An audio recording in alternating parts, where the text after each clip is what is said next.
Oh, it just feels awkward. I just constantly getting my tongue wrapped around my teeth, get it out. Yeah, I know. I've got that problem myself. I just want to say before I talk about you, the last time we met was the evening of my heart attack. So I'm really hoping to Oh, survive this interview. or it might be my turn. Yeah. I just want to say the other thing I found out about you is your father is Welsh, as is my father. I'm Welsh too, Oh, but you were of course, born in Griffith. India.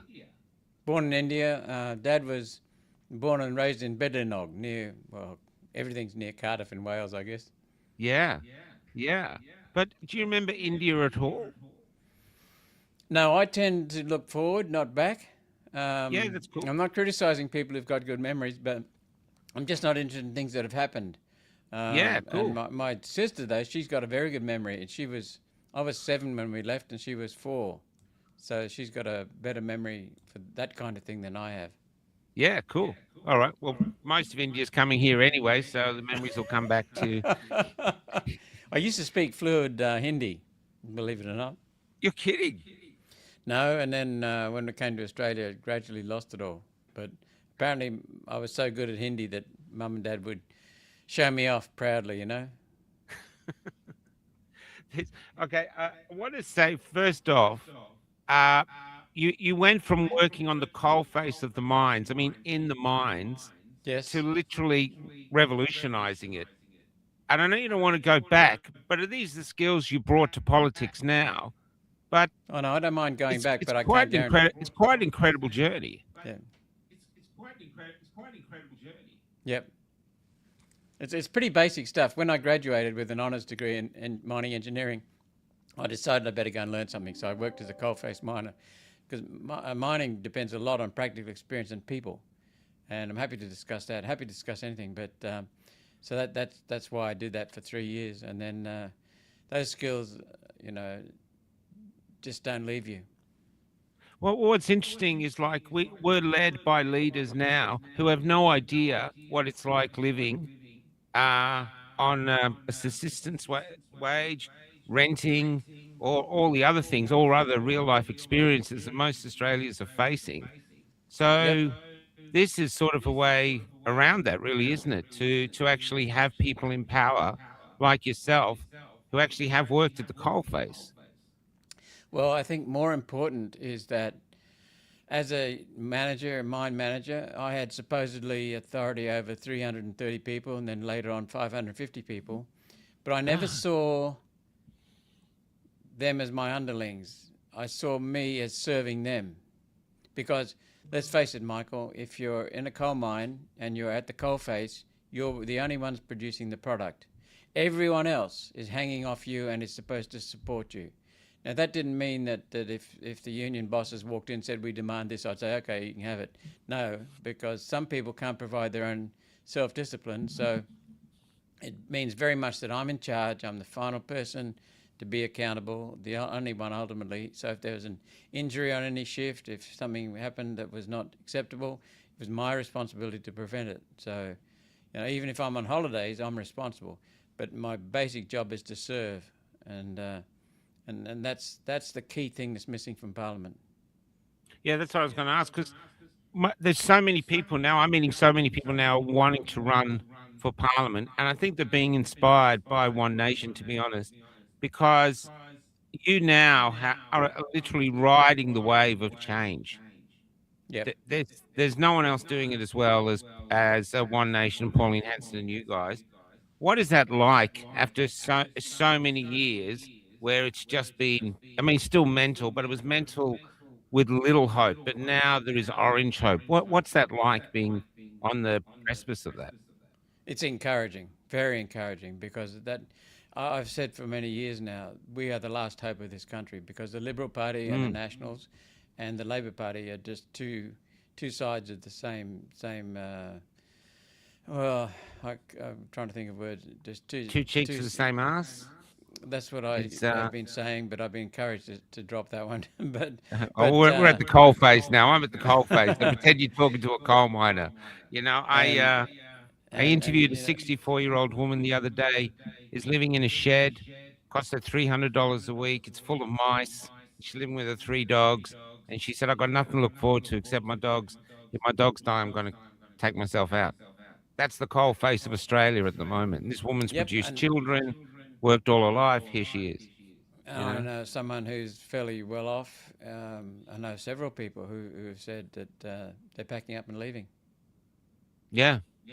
Yeah. And they're Extraordinary. going to countries. They're going to countries in war torn areas. So Yeah. they'd rather have that and a real life than to put up with this bullshit in Australia.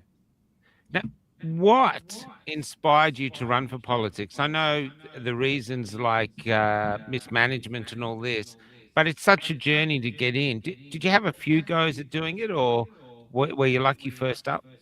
I was lucky first up, and I was lucky to meet Pauline. We're not recording, are we? Are we recording? No, it's live.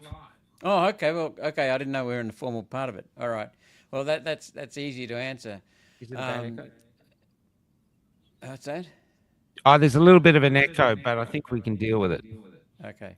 Um, when I came back from New Zealand, I went over to New Zealand to help turn around their largest underground coal mine there.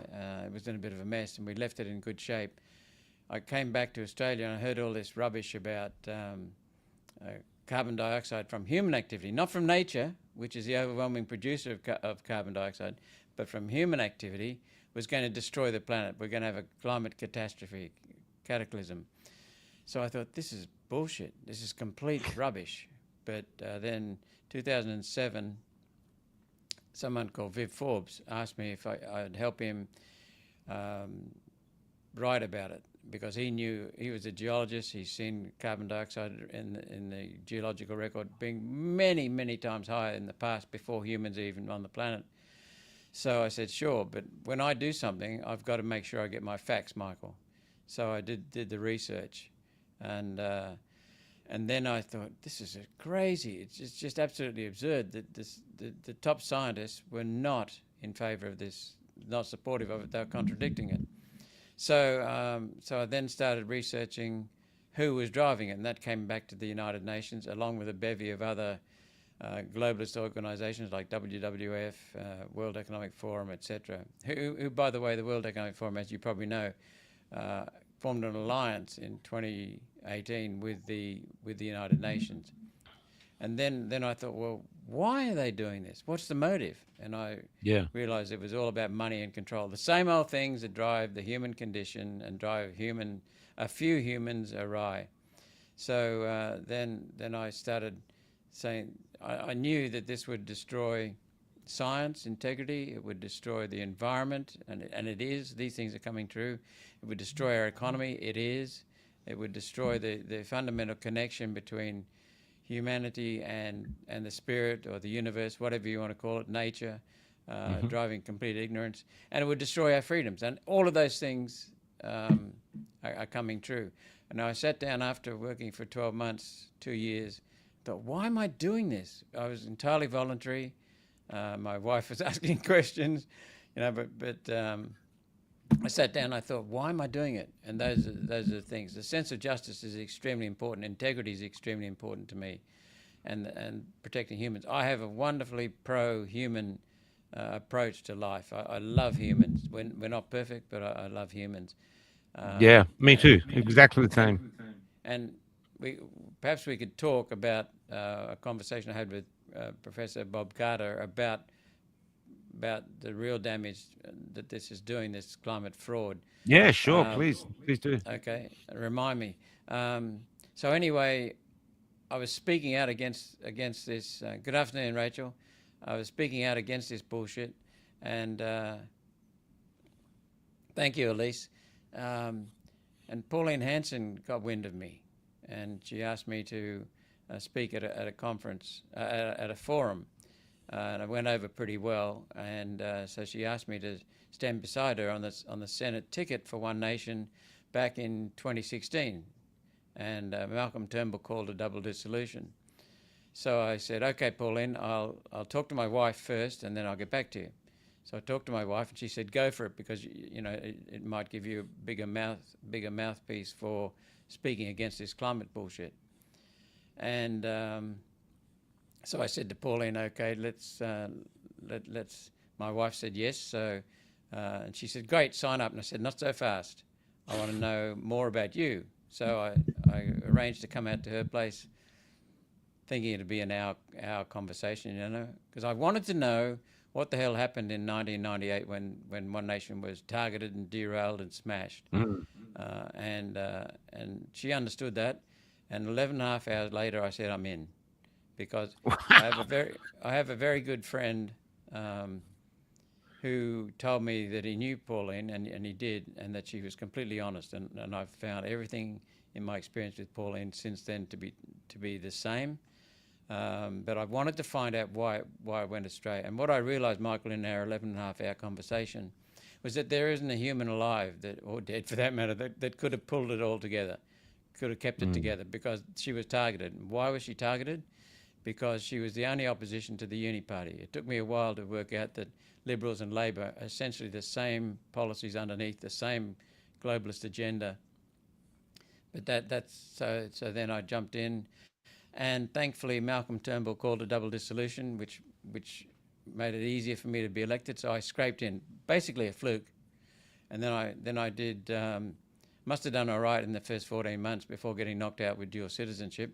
Although I was the only one, Big Brother's watching. I think they'd be watching Michael all the time, and me for that matter. Yeah. Yes, Sailor, we will take you out of the UN and the WEF. We're not in the WEF, but we take too much notice of the bastards. So where was I up to? You got caped out right. by you got kicked out because of Dual citizenship. dual citizenship.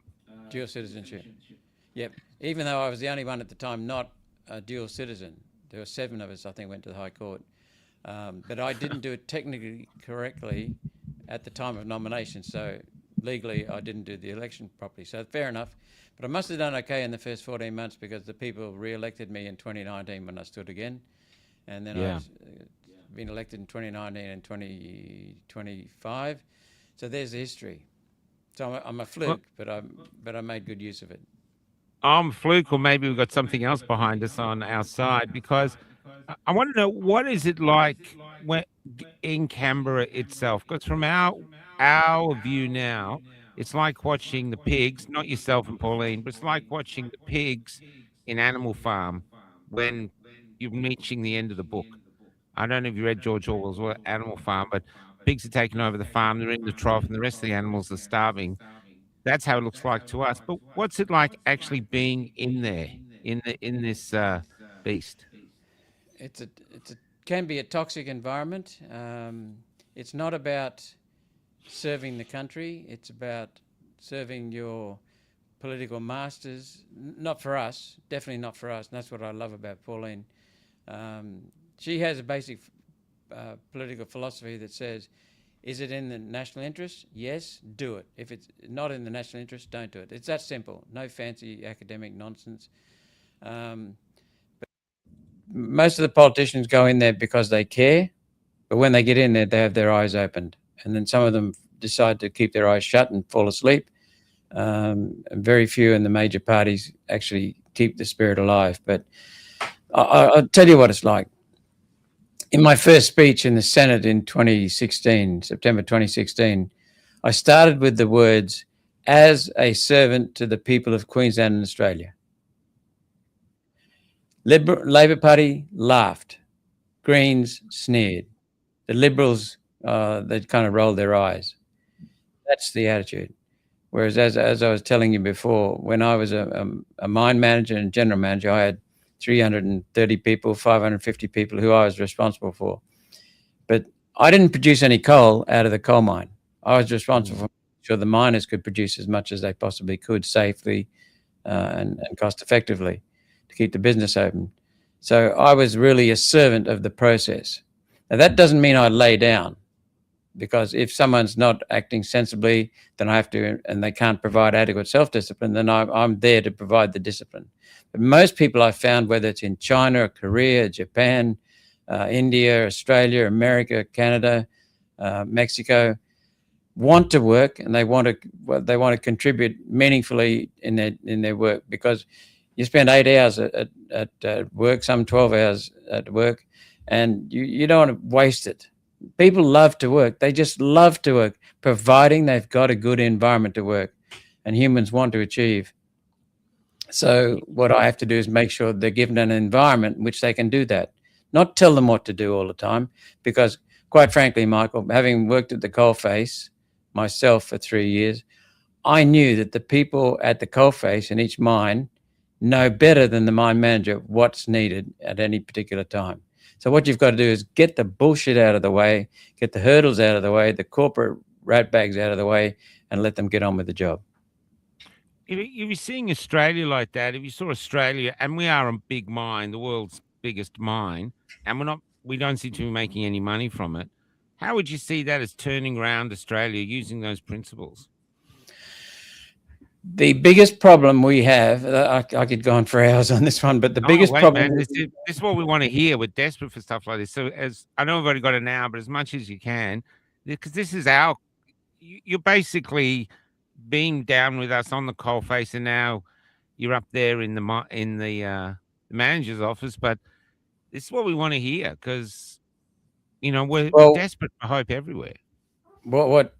Thank you.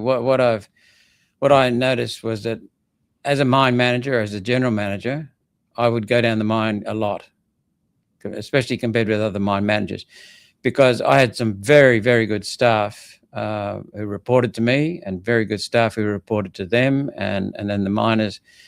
But I don't care how good someone is, how competent they are, they see things through partial bias. We all do.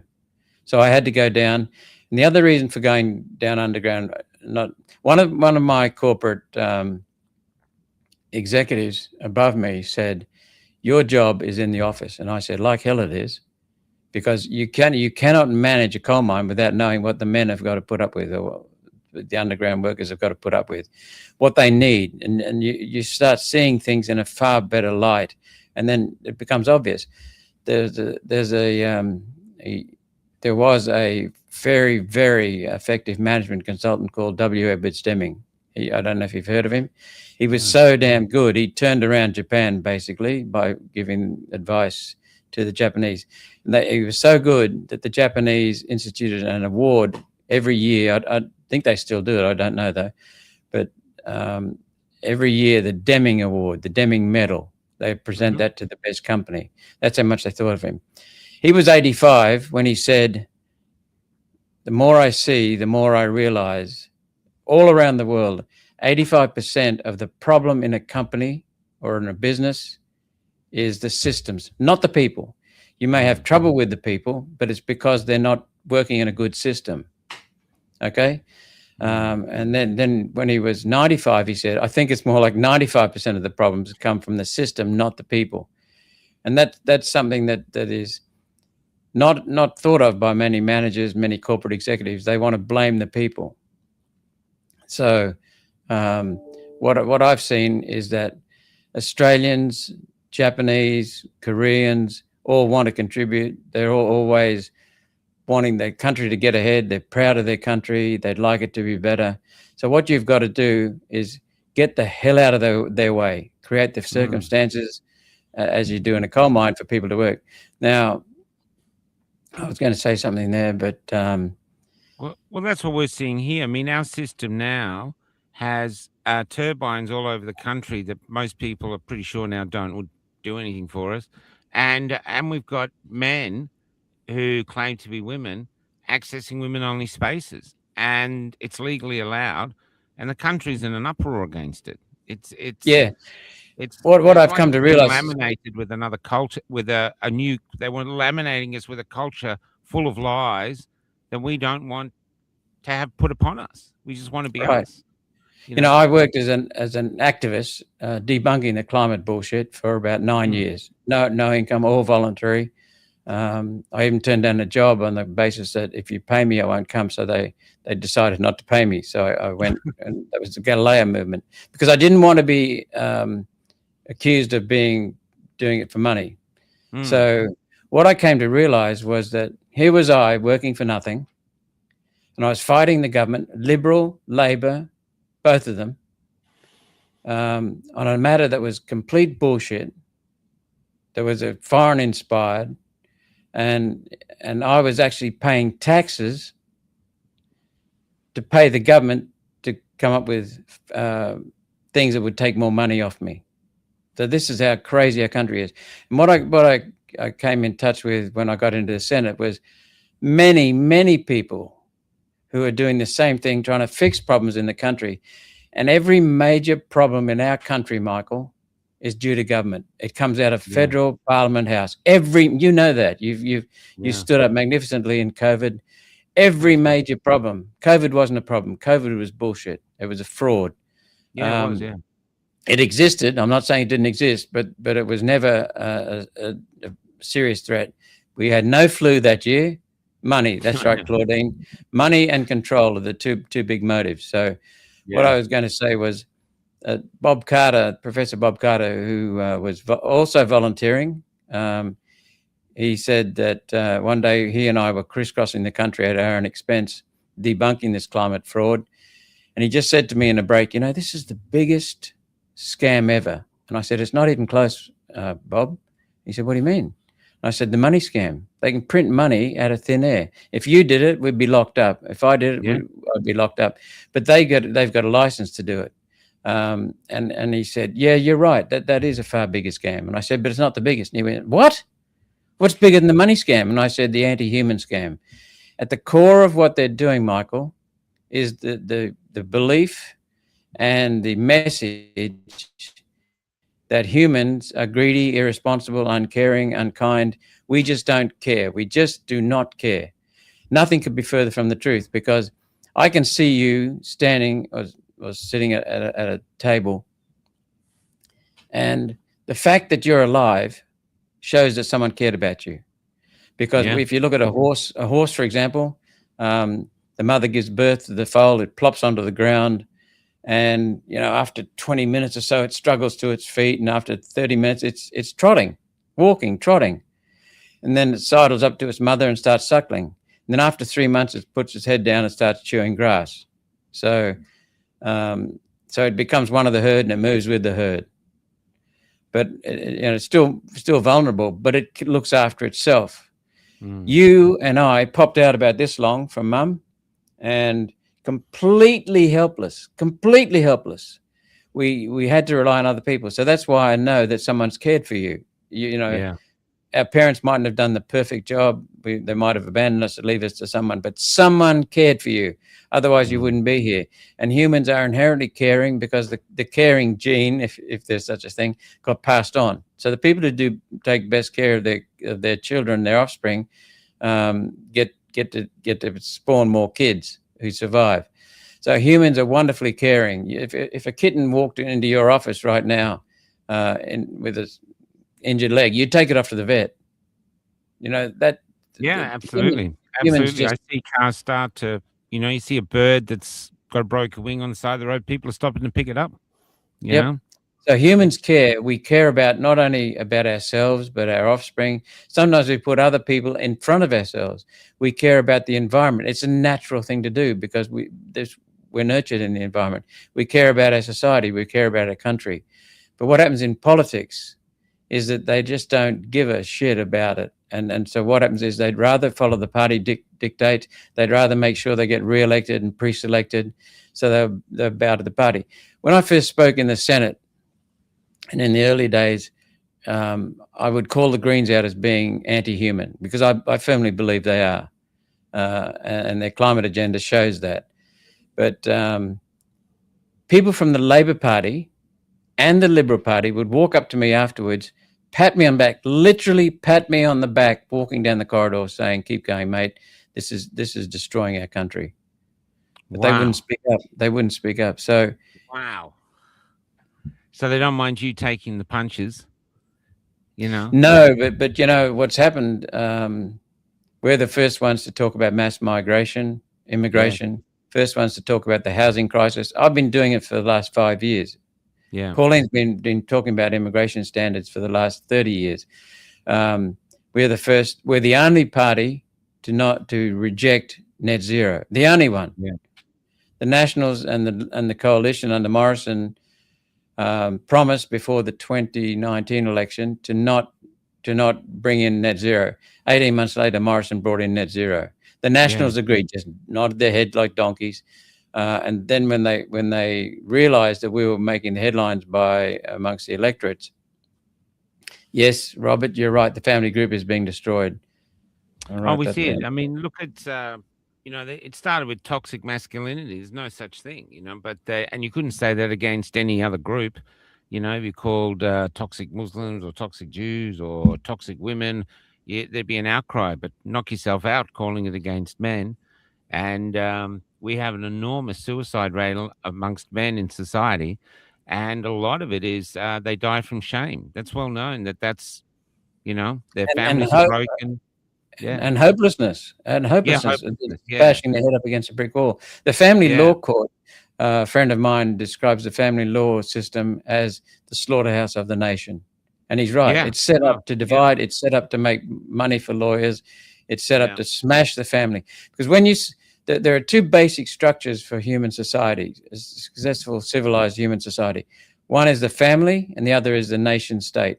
The United Nations, which is pushing a lot of agendas to destroy nations, is after a one world global governance, and it wants control and wealth transfer, and they want to smash the family, because when you smash the family, it's the key source of welfare, support, care. When you smash the family, people look to the government and they become dependent on the government, and that is exactly what's happening.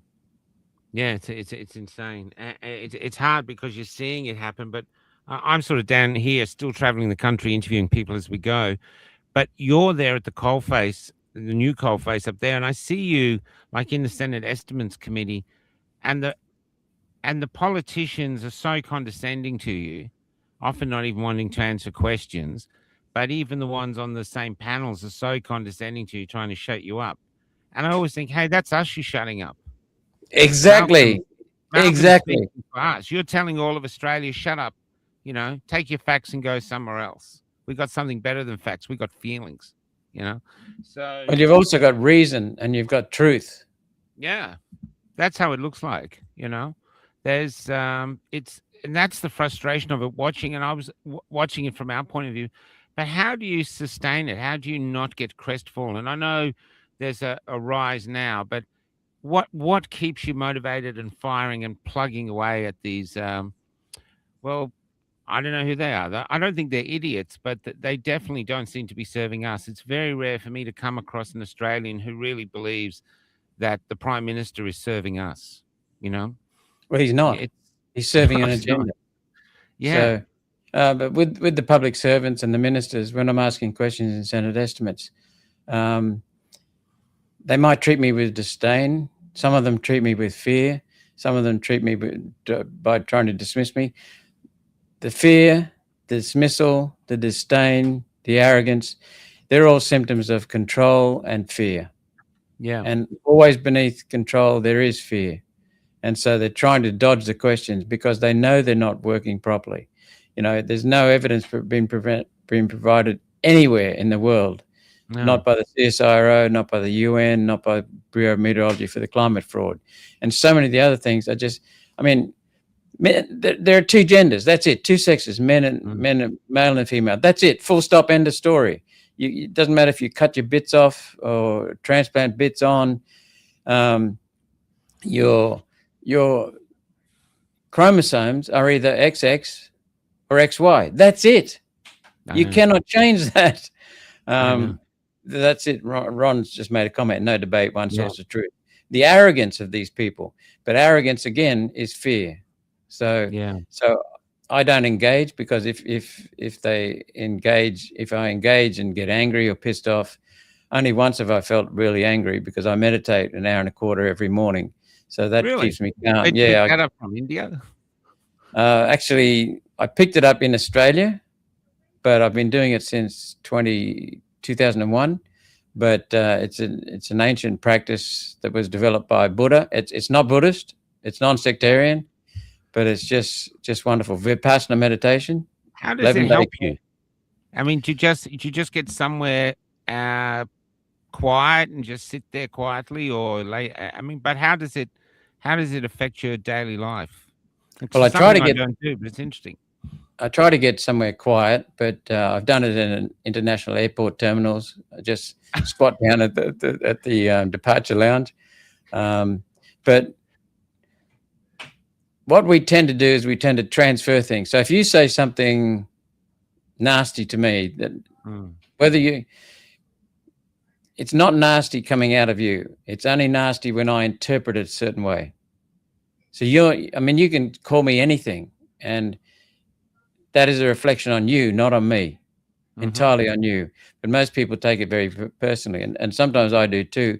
But I'm able to feel that anger coming up inside and pick it up very quickly and realize, hang on, this is my shit. It's not Michael. It's my shit. So that means when a minister or a bureaucrat, chief of defense force, anyone starts having a go at me, that's his issue, not mine. So I just learned to let that go.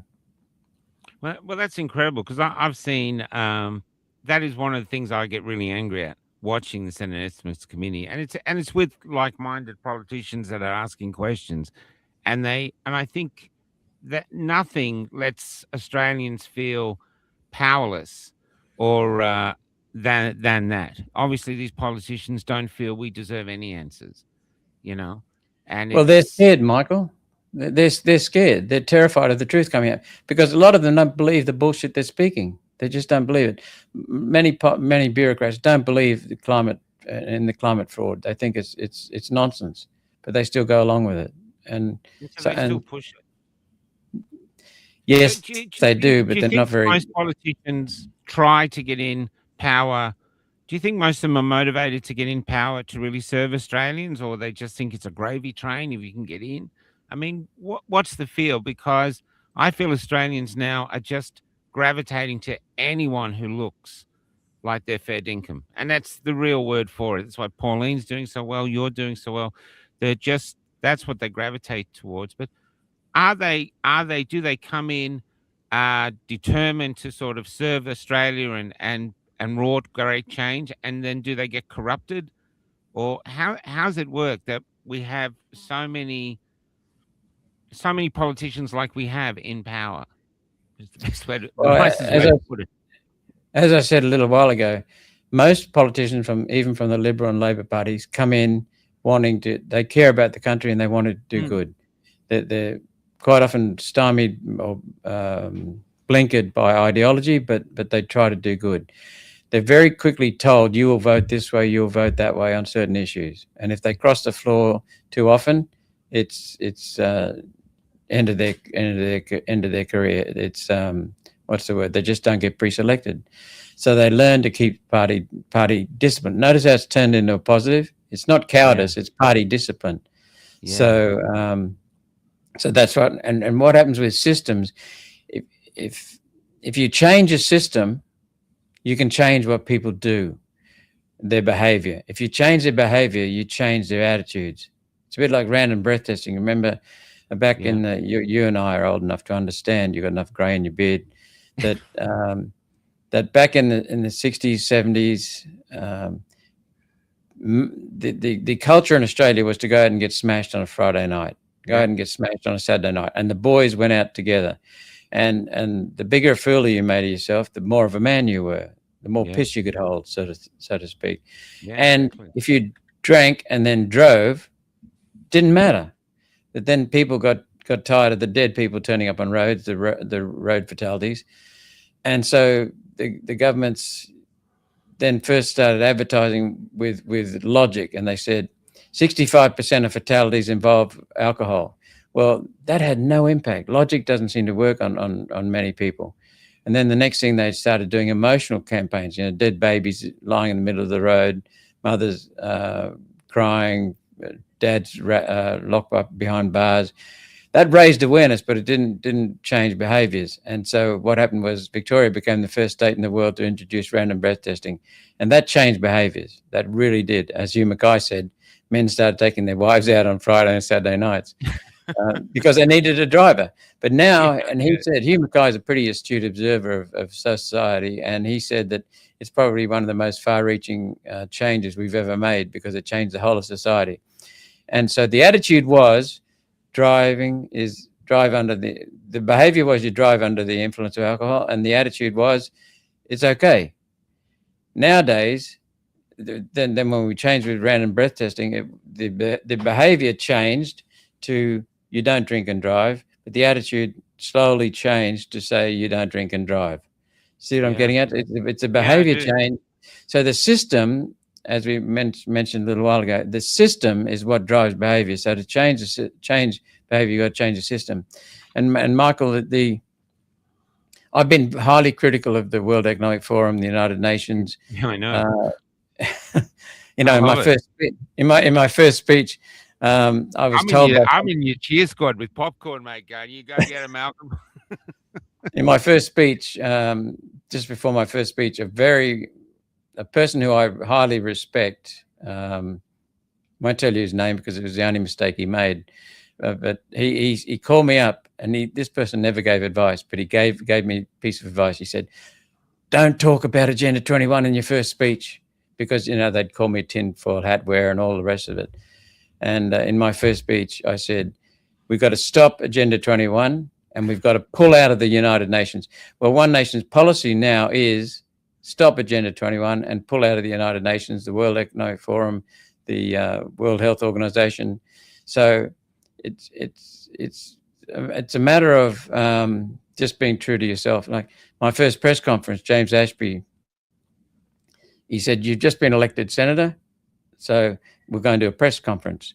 So there was my wife and one of our children, myself, and we had all the journalists. We had a whole bunch of microphones in front of us, and the journalists in a big U shape around us, and one journalist off to the side, a little bit separate from the rest. They were asking me questions about what are your hobbies, how many kids you got, what do you want to achieve, all the nice stuff, And this guy over on his own, he suddenly said, in words and a tone that were in words that were fine, but the tone was like, "You're an idiot." Yeah. And he said in words that were absolutely fine, really polite, but basically the message was, "You're that idiot that thinks climate change is a scam to get global governance in place." And he was expecting me to do what most politicians do. No, Michael, it's okay. I didn't really mean that. What I meant was this. Instead, I looked at him and said, "That's right. Next question." And he was absolutely stuffed. He didn't know what to do. But you got to stand up and stay strong on those things. Otherwise, they'll eat you alive. And the Greens, when I was first in the Senate, would yell and try and put me off. But I'm lucky I'm short, so I'm closer to the microphone. And so all I do is raise my voice and keep speaking, and they soon learned you're not going to change him. So it's like Pauline. Pauline is bashed for what she says, but she says it, and people admire her. Yeah. Well, what they don't get is they try to call her a racist, but all around the country, and I even saw on SBS, you shared it the other day, the people that she's supposed to be a racist against are backing her. Yes. They got that Fijian guy gets up. He's backing her. I love her. She's, this is it. And they're calling her racist, but I don't meet people that don't like her. Everyone admires her. Well, Bronwyn's just nailed it. They've also been treating her like an idiot. Yeah, that's correct. What happened was in 1998, she had 2 years. She had 2 years in politics in Canberra, and the Queensland election came, and One Nation got 23% of the vote, nearly a quarter of the vote. And the Labor Premier of Queensland at the time, Peter Beattie, absolutely terrified. And John Howard, the Liberal Prime Minister, absolutely terrified. So they colluded to knock her out. And how did they knock her out? They put her in jail, and then she got let out on appeal. She was the first political prisoner in this country. They infiltrated her party from the inside, both Labor and Liberal, to destroy it from inside. They really picked on each of the 11 inexperienced members of Parliament who were elected with One Nation, destroyed them, fractured them, splintered them. But the big trick they used was to call her racist, because there's nothing worse than for a politician than being called racist. It's a death knell. But people, and that tells you two things. First of all, they were afraid of her. They lied. She has never said anything that's racist. Talking about black and white, or Indian and Chinese and Australian, Caucasian, that's not being racist. It's No. when you say one race has superiority or more entitlements to another than another. That's being racist. She has always argued for the reverse. She's argued for equality under the law, equality of being treated based upon real needs. Our party name is not Black Nation and White Nation. Our party name is One Nation. And that's the complete opposite of racism. But what they did, what John Howard and the Liberals and the Nationals and the Labor Party did, was brand her racist, thinking that would kill her. And what had happened, it almost did. But she really feels hurt when people call her racist. But she realizes now that it's just a tactic. So what it did was... Sorry. So she's continued despite that. And now people are saying she's never said a racist word, which is correct. She's not been racist. She's the complete opposite. She's talking about bringing people together and treating them the same, regardless of their race. And so that they tried to smash her that way, and that's why.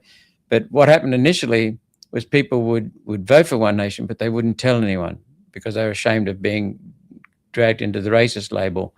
And now, when people say racist, well, they hardly ever do. But on the few that do, they usually get yelled at by the others, because they realize it's complete bullshit. Yeah, it's interesting now. She is such a symbol of Australia now. We admire her tenacity and yours. This is why I reached out to you as well. I see you just plugging away. They're constantly trying to break you down because they don't debate. They just use herdy words: Islamophobic, transphobic, racist, climate denier, all these things, because they won't debate. But the reason the country is in such a shithole is because we haven't had rigorous debate in Parliament. We just haven't had it. They race through bills through. I mean, how do you deal with that and not say lose your anger when you're in the Senate and you're presented with a load of bills that they're just going to race through and there's no time for true scrutiny or anything? I mean, this is the stuff that infuriates us. But how is it when you're sitting in the Senate and suddenly you have all these bills to go through before you're going to get on the floor and debate them? Okay. Sometimes Labor, when you say race through, some bills aren't even race through; they're guillotined through. No debate, not even one word in debate. How can they do that though? How can they get away with that? I thought isn't there a system in place that says no, this is what the Senate's for? There is a system in place, and it's called debate: first reading speech, second reading speech, third reading speech, committee stage, debates by single speeches. So that's all. It's all there's part of what's known as the standing orders. That's the rules of how to engage in the Senate. But the Senate is its own master. So sometimes people they'll play all kinds of games. They don't give a damn about the country. They play all kinds of games. So one party, the opposition party, may drag out debate and just get speakers up there for the maximum time each, 30 speakers, and drag it out when it's not needed. So what happens is then the government can say, if it can get the numbers, it can say, okay, there's been enough debate. Let's cut the debate short. Everyone's been given a fair opportunity. Let's get on with it, because otherwise we'll get nothing done, which is a fair option. But sometimes the government, in this case, which is a combination of the Labor Party and the Greens, combined, the Labor Party and the Greens have one more vote than the rest of us put together. So they can change the standing orders by themselves. And the Liberals can go against the standing order, go against their motion. We can go against their motion. We can all have our two bobs worth, but their votes prevail. And they have raced through 28 bills in a guillotine, not one word of debate on any of them, and some of them the most far-reaching consequences. But then the other thing that happens is that Labor Party and the Liberal Party are not true to Australia. They will work together. The major bills that are censorship and control bills have been the Digital Identity Bill, the Identity Verification Bill, the Misinformation and Disinformation Bill, there's another one in there. Oh, the under 16 age ban, that kind of thing. They were all started under Scott Morrison, the Liberal Party. They were implemented and pushed through the Parliament by Anthony Albanese. So they come together, and then what you'll find is that we Pauline and I held a public conference in Brisbane here, going against the misinformation and disinformation bill, and then we were successful in putting pressure on the government, because we got such anger from the people that we got pressure to delay it. Well, that's one form of control. The other form of control is they're trying to get rid of cash. And cash, as you know, gives you choices. So what they want to do is they want to feed the banks. Just remember that the banks control Australia. The banks are controlling the government. The Labor Party and the Liberal Party both serve the banks. And the banks, people are under the delusion that we have 4 banks. That's absolute rubbish. We have one bank with 4 logos. And the reason is that they all 4 of them, each of the 4 of them have the same controlling interest. They're not a majority, but they're the controlling interest. And they're BlackRock, Vanguard, State Street, First State, or combinations of them. And they're all interlocking ownership, so it's very hard to unravel them. But they're the controlling. So what happens is Albanese recently cut the tax that BlackRock Inc. would pay on in investment homes when they rent out apartments, cut the tax from 30% to 15%. There are so many things. When I researched the climate scam and found it was conjured up by Marie Strong, who I want to get onto, from the UN, senior person in the UN, it was driven by the United Nations, which was formed to do the bidding of BlackRock, Vanguard, State Street, the people who control the wealth funds, okay? So, and then it's a matter of self-serving and self-interested people along the way. The whole of the climate scam was fabricated by one man, Maurice Strong. Maurice Strong was a Canadian billionaire who, get this, came from his own oil company. And who makes the money out of the climate scam? The banks. And if we get time, I'll get into that. But Maurice Strong fabricated climate change. Now, Maurice Strong, before he put out a report on the state of the planet, and it was basically lies. And he was alone at the top, near the top of the UN. He was second in charge of the UN. But because he was talking about the environment, all the diplomats, the hired hacks, the politicians, the bureaucrats didn't know much about the environment back in the 70s and 80s. But he started the United Nations Environmental Program off his report, which was full of lies. And there were some environmental problems back in those days, genuine environmental problems, but they were being fixed up slowly. Because humans care. So anyway, Maurice Strong's United Nations Environmental Program, UNEP, came up with the idea of banning DDT, an insecticide that was responsible for stopping malaria in America, Australia, and other places, and Europe. When the banning of DDT was not supported by the science. It went against the science, but they still banned it anyway. And as a result of that was in about 1976. The UN banned it, and the United States Environmental Protection Agency, the head of their scientific investigation body into DDT, came back and said, there's no science to back the banning of DDT. And the head of the Environment Protection Agency, the senior bureaucrat, the director, said, it doesn't matter, this is political, we're going to ban it. So that was driven by the UN. And then in 2006, the ban was lifted because the World Health Organization said, we've got to lift it to stop the malaria that's killing people. And in the time it was banned, Michael, they estimate 40 to 50 million deaths caused due to malaria from mosquitoes. Wow. So that puts Maurice Strong second behind Chairman Mao, who's responsible for 60 million deaths, Maurice Strong, 40 to 50 million deaths, Joseph Stalin, 40 million deaths, Hitler, 20 million deaths. So he's right up there with the mass murderers. But there's another thing that grubby bastard did. He he wanted to do it to form a global carbon dioxide tax and carbon dioxide trading. You can't even measure what companies produce, but they wanted to tax it. And that was the global carbon dioxide tax. So that was And the what he main was plan to get the correct main for business two plan. reasons. For two reasons. First of all, Maurice Strong, you'll love this one. Maurice Strong was one of the founding directors and the ongoing directors of the Chicago Climate Exchange to exchange carbon dioxide credits, which would make him a billionaire. Yeah. Plus, it involved Goldman Sachs through various vehicles and other major banks in the Chicago Climate Exchange. They took ownership of it.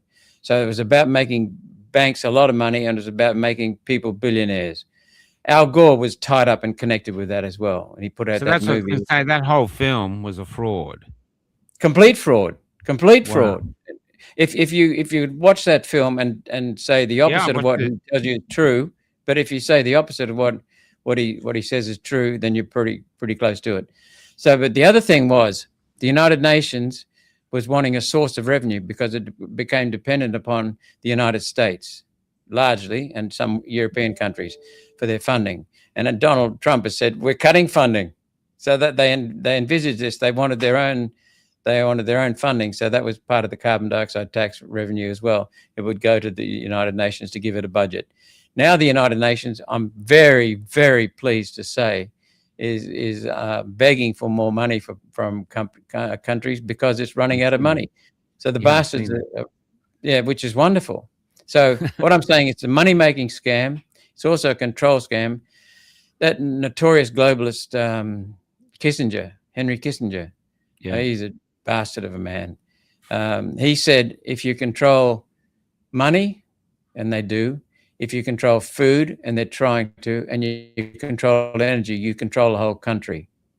You control the whole country. In fact, he said you control the whole continent. So if you control energy, which is vital for civilization, you control food and money, that's it, you've got it tied up. And that's what they want to do. The United Nations senior bureaucrats, Christiana Figueres, for example, Eden Hoffer, for example, have admitted that the climate scam is not about environment. It is about a new world economic order. It is about putting in place an unelected socialist global governance. And Maurice Strong himself, that bastard, said he had two aims with his life: deindustrialize Western civilization and put in place an unelected socialist global governance. And what he said was, what was the exact words? The enemy is humanity itself. The enemy is humanity itself. So you're the enemy. And if you look, I said a little while ago that these bastards say that put out the message, and that Al Gore's movie was one of them. But their message is pervasive, Michael. It says humans don't care, and then they say, because you don't care, let us rule your lives. Let us put in place sustainable development goals, which is just bullshit for control. They want to control every aspect of our lives. And again, this is not my words. This is their words. They want to control every aspect of your life. 17 sustainable development goals. What you eat, how you eat it, when you eat it, how you get it, where it comes from, how much you can eat. They want to cut out meat, for example. So how you travel. Just what do they call it? 15-minute cities. They want to control every aspect of your life. They want to control education. And our dopey bastards in Canberra have enabled that. John Howard's Liberal National Party government put in place the first policy for having a carbon dioxide tax. It was an emissions trading scheme. He didn't put it into place, but he put the policy into place to come into force some years down the road, 2012. Gillard beat him to it, breaking a promise. But John Howard put in place a renewable energy target, which is destroying our energy market right now, driving up the cost of living horrendously. He put in place the national electricity market, which is not a market, it's a racket that's controlled by the bureaucrats to drive high energy prices. We have gone from having the cheapest electricity in the world to having the highest price outside Europe, and only Germany, Britain, and France are above us. Most Europeans are below us. We are the world's largest I'm starting to get angry. We are the world's largest. We are the world's largest exporters of hydrocarbon fuels, coal, oil, and natural gas. We're second largest exporter of coal, second or third largest exporters of natural gas. Combine them with the largest exporters of energy products, hydrocarbon energy. Yet we can't use the stuff here. Yeah, And we know that the key to this, the key to everything I can see in your room behind you, the key that you can see everything behind me. If I look out on the city of Brisbane here and the suburbs, everything you can see is due to the ever decreasing prices of oil, gas, and coal. Energy has become cheaper, and now we have slaves in our house, not animal slaves, not human slaves. We have washing machines, we have dryers, we have fridges, we have vacuum cleaners. And all of this has made our lives easier, safer, longer lasting, and much more comfortable and secure, much more comfortable. A king or queen 200 years ago did not live as well as someone on welfare today. And that's not having a go at welfare systems. That's having a go at the dramatic improvement in human lifestyle and lifespans in the last 170 years. Why? Because of ever reducing prices of energy. We have got slaves. The lower your price of energy, the more competitive you are in the international market. The lower your price of energy, the higher your standard of living, the lower your cost of living. And human progress has been reversed. The driver of human progress is cheap energy, and our energy prices were ever reducing. Australia had the lowest cost of energy, electricity in the world, and we were self-sufficient for oil and gas, and now we're dependent. We are completely dependent on other countries, and that's been deliberate. That is been bloody deliberate. It's, from our perspective, it's insane because we can't understand. It is insane. But from a perspective of someone who wants to destroy us, it makes perfect sense. Or has an agenda to change the world to how they see fit. It makes perfect sense. And shaming us is a way of breaking people, that they don't have the tenacity to stand up and fight back. Where, to be honest, this is what has to happen. People have to stand up now and go, right. Yeah. And they call me a climate denier. They call me a whatever, but that's done to intimidate. And when it doesn't intimidate, they run away. And now we've got, in the Farah by-election, 65% of the votes were for parties or individuals who opposed net zero. 65%. Yeah. But I was a lunatic just a few years ago. But it's the same with, if you believe there are two sexes, two genders, you're a lunatic. Worse, you're transphobic. You're decrying the people who are, let's face it, there are some hermaphrodites. There are some people with both male and female. Gender dysphoria, I think I call it, but it's rare. It's like unicorns. It's rare. And Malcolm, you would have seen them in your youth. They've been around with us for years, but it's very rare to come across one, but you would come across one. And but there are two forms. First of all, there's the genuine hermaphrodite who's got male or female or both, and they are genuinely both. But then there's gender dysphoria, which is discomfort with your own gender. So if you're a female, if you're an adolescent girl and you'd rather be a boy, that's gender dysphoria. But what that is generally, almost entirely, people grow out of that. We all have questions during adolescence. It's natural because our brain is remyelinizing, and we're going through enormous changes, and we have lots of uncertainties and questions about ourselves and questions about where we fit in the world. And that's natural. But if you leave them alone, or at least give them some love and support, they soon change. And what's happening now is that if you dare speak up and say, if you're a girl or a woman, you don't want men pretending to be girls in the toilets, then you're transphobic. And what they're doing is, and the Greens would stand up and say, when I spoke against this crap, the Greens would say I was transphobic as a way of trying to shut me down. But on one occasion, the more I spoke, eventually we got one Green speaking and five people opposing them. So it's shifting our way. People are slowly. And the Australian-New Zealand Association for Psychologists or Psychiatrists came out and said gender affirmation is not suitable. But it took them how many years to do that? And we're still getting doctors pilloried for daring to speak up and tell the truth. The science says there are only two genders. That's it. Full stop. End of story. And yet what they do is they try and shame you to shut you down. But if you stand up, they don't know what to do. So they shame you. Is it because they literally don't have an argument? And because Correct.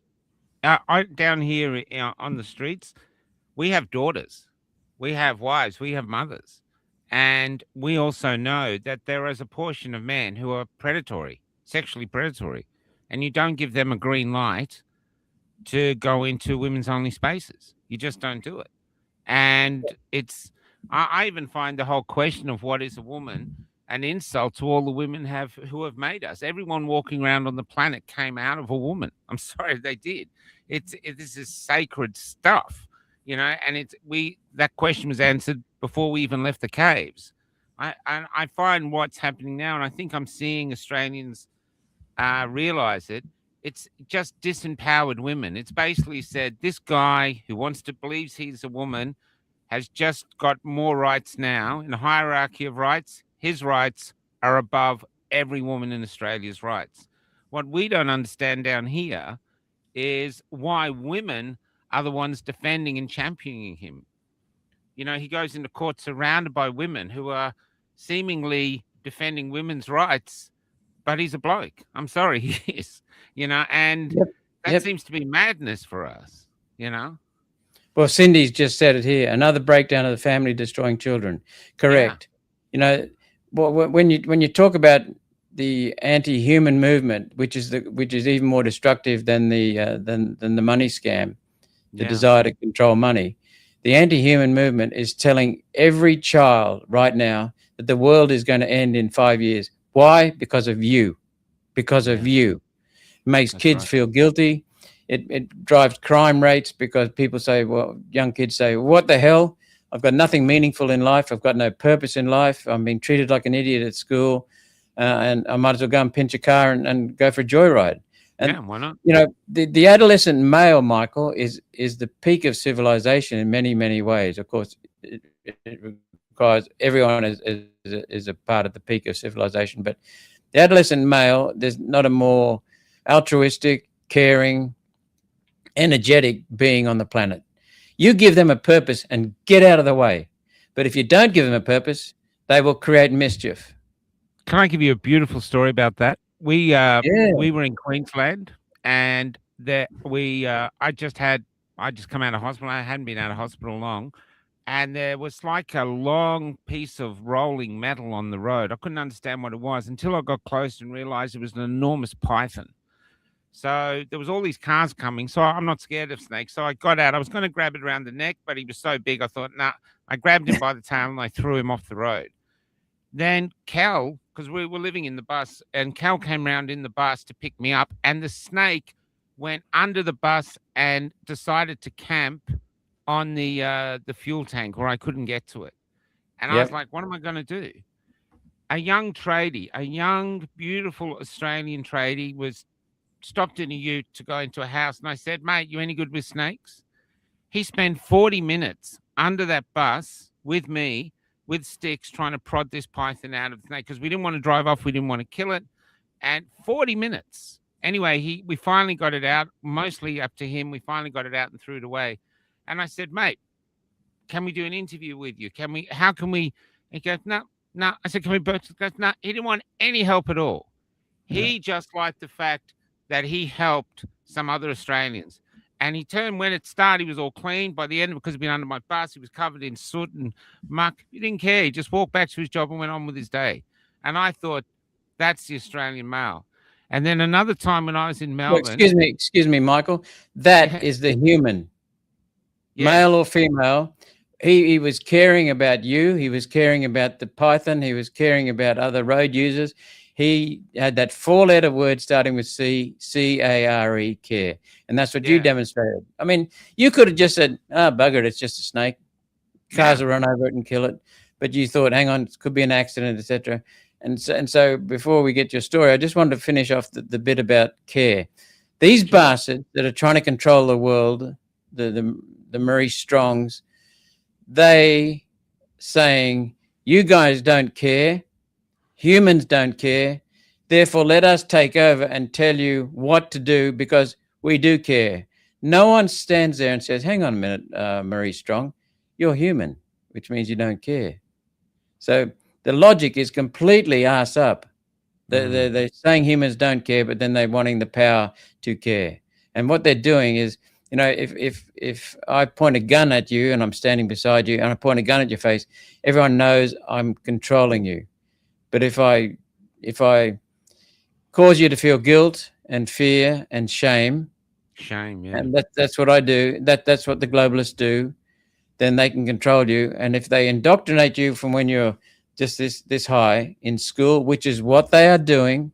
John Howard put in place the national curriculum, which brings in material from the United Nations to shame you, to make you feel as though, where all this trans stuff in school comes from. yeah, Teaching you're kids killing the wrong planet. body. You that's right.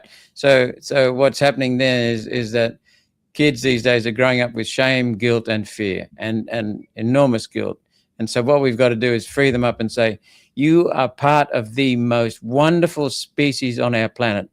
We're not perfect. We've got our Hitlers, we've got our Marie Strongs, we've got our Edenhoffers, but we are damn caring and we're very good people. That's what we've got to do.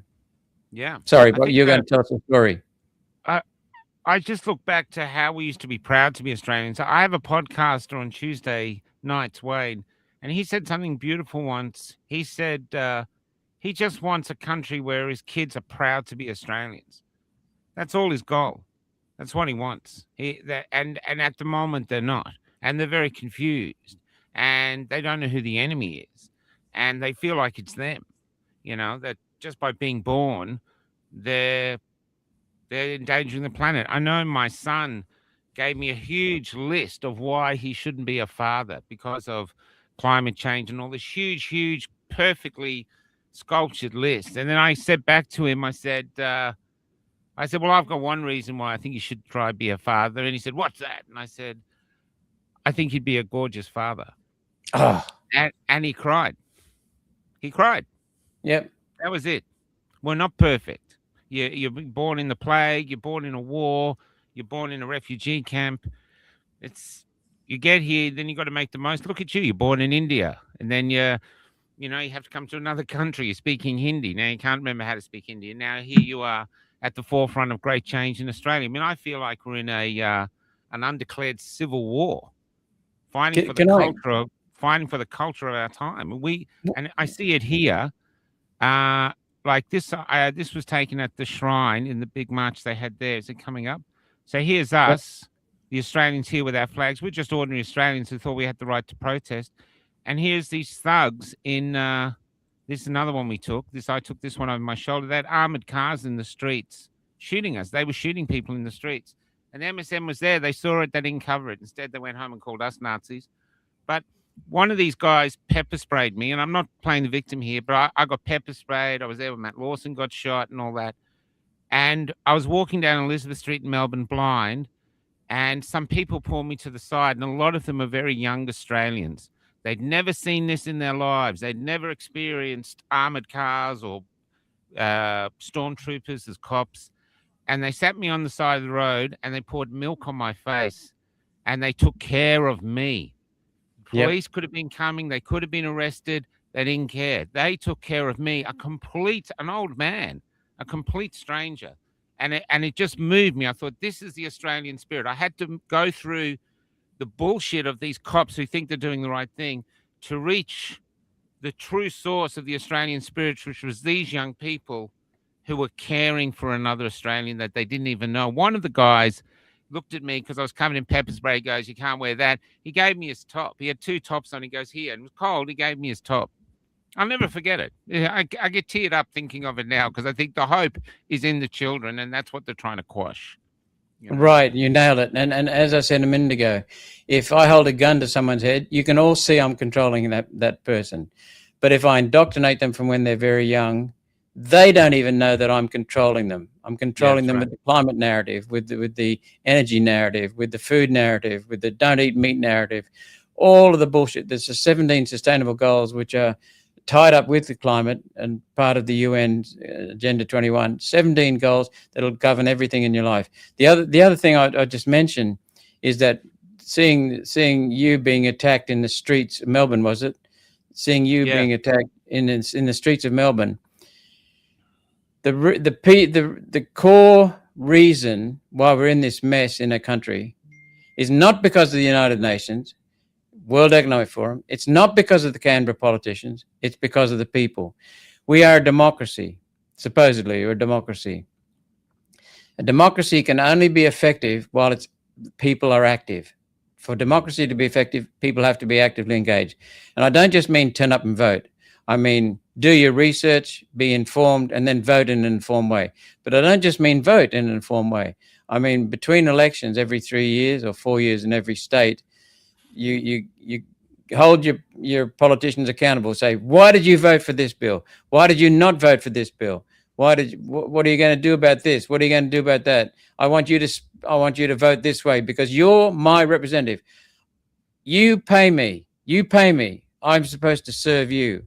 And that's what people have forgotten. So what we've got now is the people serving the government, bowing to the government. What we need to have is to remember that we are a constitutional monarchy. We are not a monarchy. In a monarchy, the king or queen give orders, they control, they command. That's it, full stop. In a constitutional monarchy, the king or queen serve with very limited powers the Constitution. They serve the country. And Queen Elizabeth did this extremely well. She recognized she was a servant. And she only intervened when she had to. And that was only in accordance with the Constitution. The Constitution in our country is the supreme governing instrument. It tells us how to run our country. We are a republic. The only thing is we don't elect a president because we don't believe in having tired old political hacks and bureaucrats to become president. Instead, we've got an independent queen who serves our Constitution. So what that means is that the group that is in charge of this country is the people of Australia. We have forgotten that, but it means that we should be having the politicians accountable to us. Instead, we're accountable to the politicians.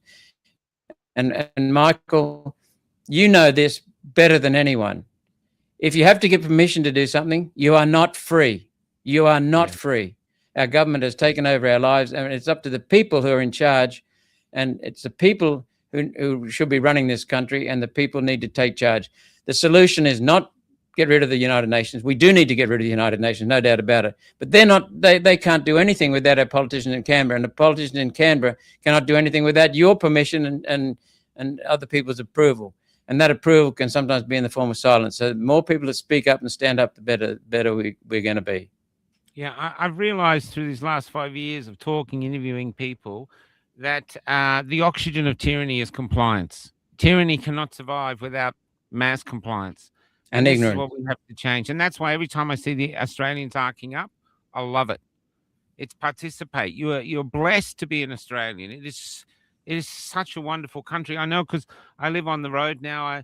I tell people now the only larrikins left are the Corellas who fly over the towns swearing at us all. You know what I mean? I won't say it on here because they're here, but I've got a thing.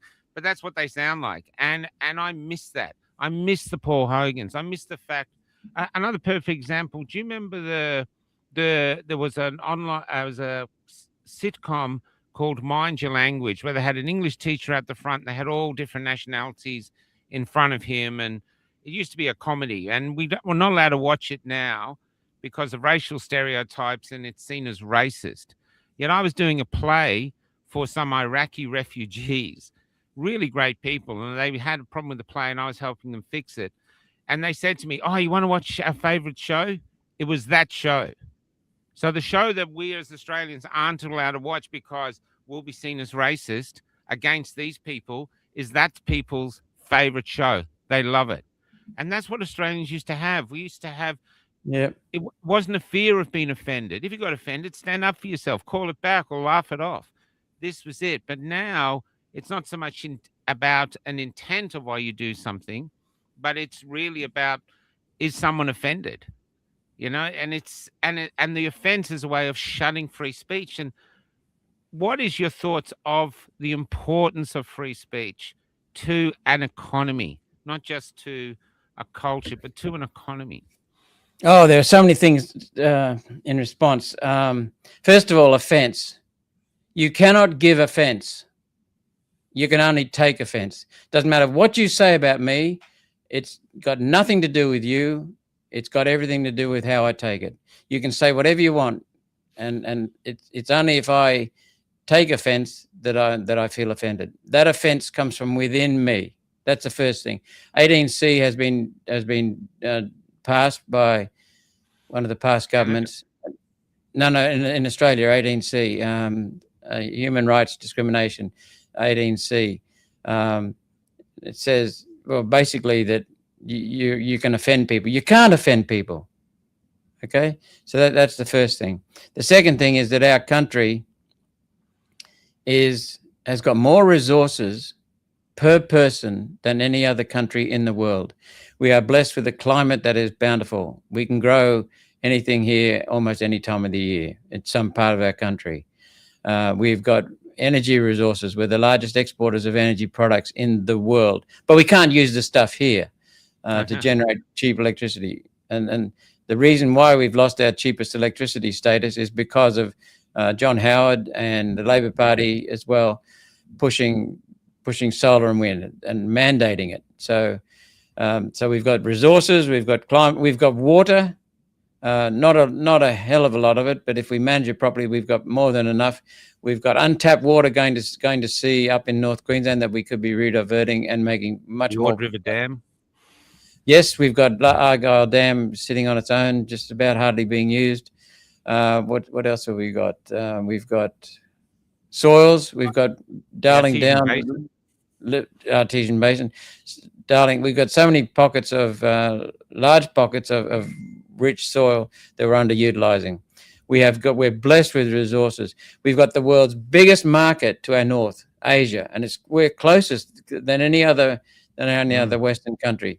We're blessed with wonderful farmers, really wonderful farmers. And we don't have to go through any Straits of Hormuz to deliver our product to these Asian countries. Yep. You know, and they want our clean. They want our clean produce. They want our clean food, our pure food, and so what we've got is that huge potential. But there's one thing we lack, and that is a population. And we've also got educated workforce, an educated population.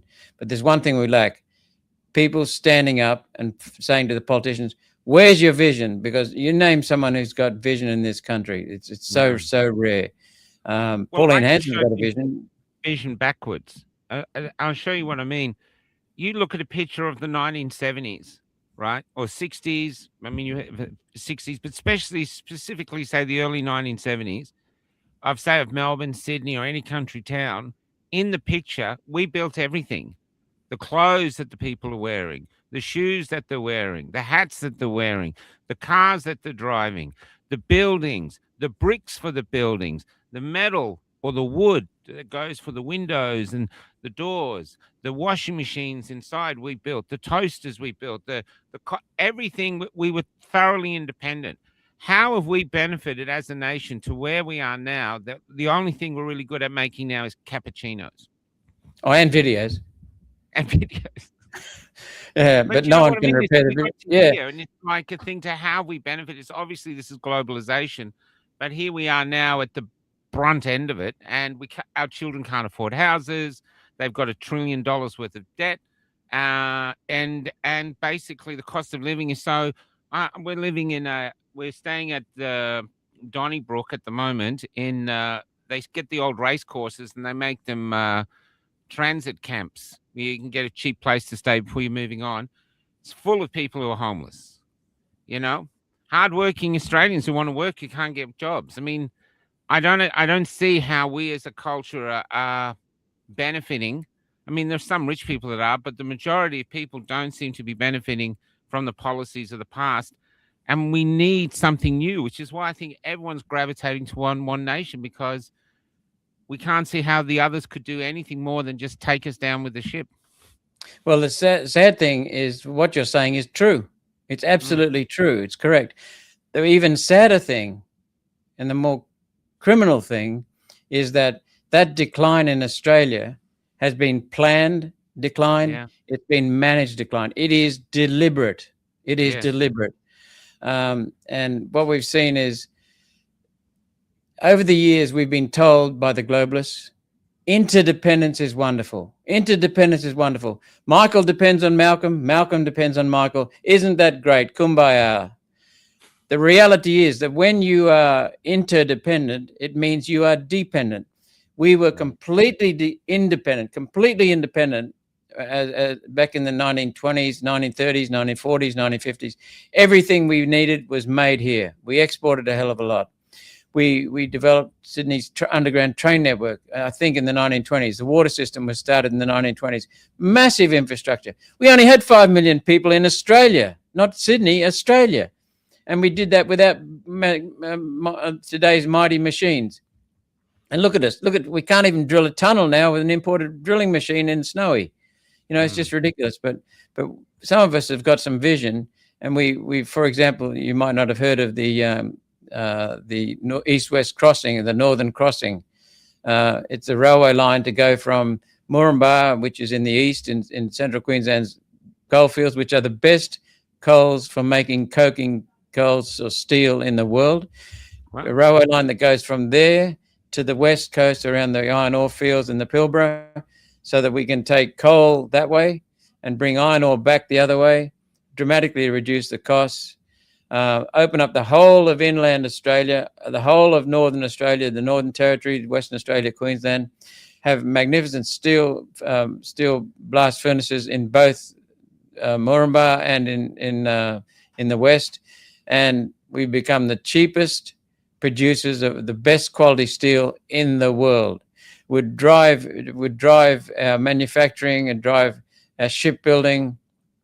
Amazing. It would improve our security. We can move troops, tanks, anything from one part of the country to the other. We can't do that at the moment without going all the way down and across 5'3" gauge lines, 4'8" gauge lines, 3'6" gauge lines. You can't do it, but this would enable it all to happen, and we would dramatically reduce our environmental impact. And we'd have so many byproducts from steel, modern steel making.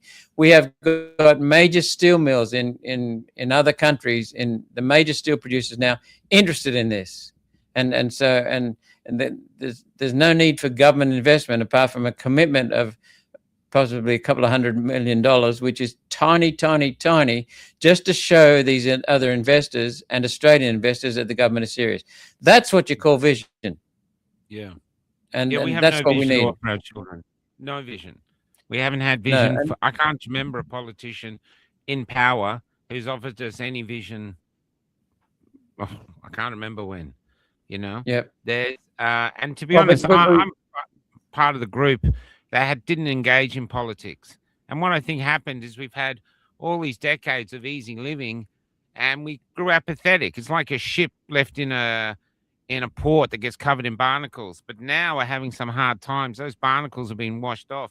And I actually think Australians are going, okay, we've got to fix this now. This is getting out of hand. And so I'm hoping someone like yourself, Pauline Hanson, and the others with you, Barnaby Joyce and others, will be the ones inspiring people. Look, this is how we stand up. This is how we do it. And this is what we want. We want our children to be proud, to be Australians, to flourish.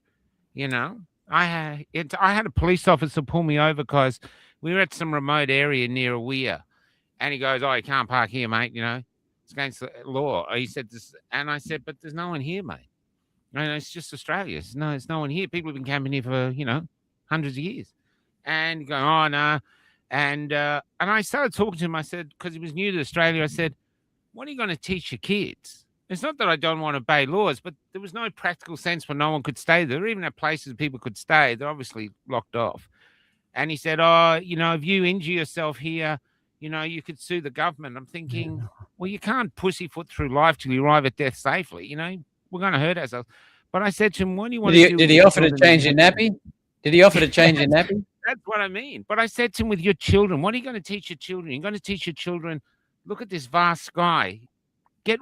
Unfurl their wings. You can become anything you want, child. Yeah. Or are we going, don't say this, don't say that, don't say this. A man can be a woman and this, and you're going to destroy the world. What are we offering our kids? We're offering them hope, or basically we're offering them a path to the euthanasia clinic because you might as well get out of here. You're unwanted. I mean, this is where we're at. We've got you and Pauline in One Nation and the other independents offering hope. And we got the other ones taking us to somewhere that is not conducive to our human souls or our wallet. That's how I see it from where I am on the ground. talking to homeless Australians and other Australians, vaccine injured Australians. I had an old man come down here today, 82 years old, very vaccine injured. He's not anti-vax, he's pro-vax. But he said, look, this one injured me. But I go to the doctors, they won't talk to me. I'm trying to find my own cure. And he said, but I want them to just acknowledge me and go, well, we effed up. How do we fix it? Study me. I'm old. Try to figure out what went wrong and fix it. But instead, I just get silence and I'm cast out of society. This is an old man who came down to meet me and have his say. And it's very moving, but he actually wants to help. He's got a vision. He wants to, it's frustrating that you've got this wall of a bureaucracy that doesn't seem to be interested in us. It's not interested. It's interested in covering its ass, because they got railroaded into the COVID injections, never tested. I asked a question in Senate estimates, you probably know about it, of the Therapeutic Goods Administration. I've watched all your senate. Yeah, go ahead. The head of the Therapeutic Goods Administration that approved, what do they call it? Preliminary approval, and not emergency use, but anyway, they approved the vaccines. They're not vaccines; they're injections. Yeah. They're not vaccines at all, but they approved it. So I said, "What testing did you do to approve those injections?" "Oh, Senator Roberts, we didn't do any testing here in this country. We were told they did." Yeah, we were. So then he said, "No, we relied upon the Food and Drug Administration in America." At that bloody time, Michael, it was already public knowledge that the Food and Drug Administration of America did no testing at all. I know. It relied upon the results from Pfizer. And Pfizer had already killed 1,200 people in their trials. Yeah. And then they ended the trial very quickly. The biggest fines in human history. Well, I asked that question. I asked that question as well before the injections were released. I said, Pfizer has had fines of $700 million, $800 million, $2.4 billion. And the head of the Therapeutic Goods Administration, I think it was him, it might have been the chief medical officer, said, "Oh, but that was about marketing, false marketing." What? False marketing is entirely an integrity issue, and you're relying upon these bastards to do your testing? Come on. They just don't think. Yeah, they're frightened. Someone just said that she doubts that Pfizer's trials killed 1,200 people. It's on record. Pfizer vaccine trials killed 1,230 people. Full stop. End of story. Fact. And then what they did was they said to the unvaccinated, in the trial, it would now be immoral to not give you the vaccine. So they deliberately injected everyone so you couldn't get any further results. Yeah, that's right. You couldn't tell with the placebo from the ordinary people. Yeah. I know that it's the whole thing. I mean, as far as I can see, COVID was a Pearl Harbor attack. It's almost like it's changed our lives completely. People say it's behind us, but I say there's before COVID and after COVID. Australia has changed. A perfect example is we used to love Paul Hogan. I mean, we used to adore Paul Hogan. He was like our ambassador to the world. We used him as our ambassador to the world. He sold Foster's, and he had this great thing saying, what did he say? Throw another shrimp on the barbie. Which I never actually heard anyone say before him said it, but suddenly it's very Australian, where now it's like, and throw your neighbor under a bus. It's like suddenly it's okay to adopt people. It goes against the fundamental of who we are. And I think, like you say, I think the reason they got away with it is people are caring. When they sold the propaganda, save your community, I think people said, yeah, I'll do that. I want to save, we look after each other. We're a group. But Granny's going to die.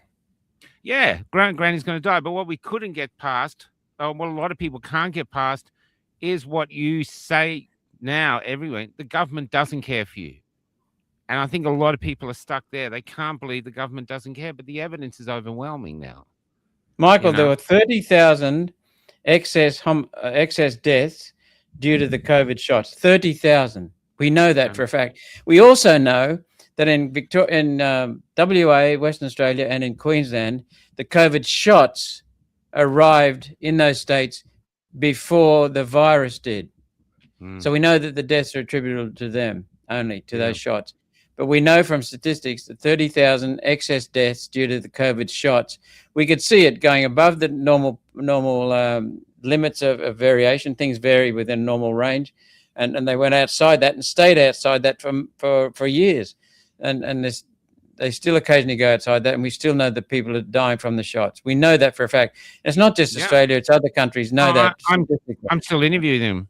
Myself, Rosemary Marshall, George Keswick. There's a group of people still interviewing these vaccine injured people, and people tell us, "Oh, this is over." But I interviewed, I think, a few months ago, a father who was working in the health industry. His 21-year-old son had to have a heart transplant because of myocarditis. Where the new he was a big, strapping, healthy young Australian. Now he looks like a Changi Yep. prison thing, and he's trying his best to get better. He wants to be positive, which I really admire. But the state did this to him. I interviewed Yeah, another man in Bendigo, 5 kids, 3 of them now are on pacemakers for the rest of their lives. Pacemakers because of Pfizer, all different shots, all different batches, and he wanted to talk to me, but he feels hopeless. He looks, okay, we've got to make the best of it now. And when in actual fact, the one thing these people want is acknowledgement.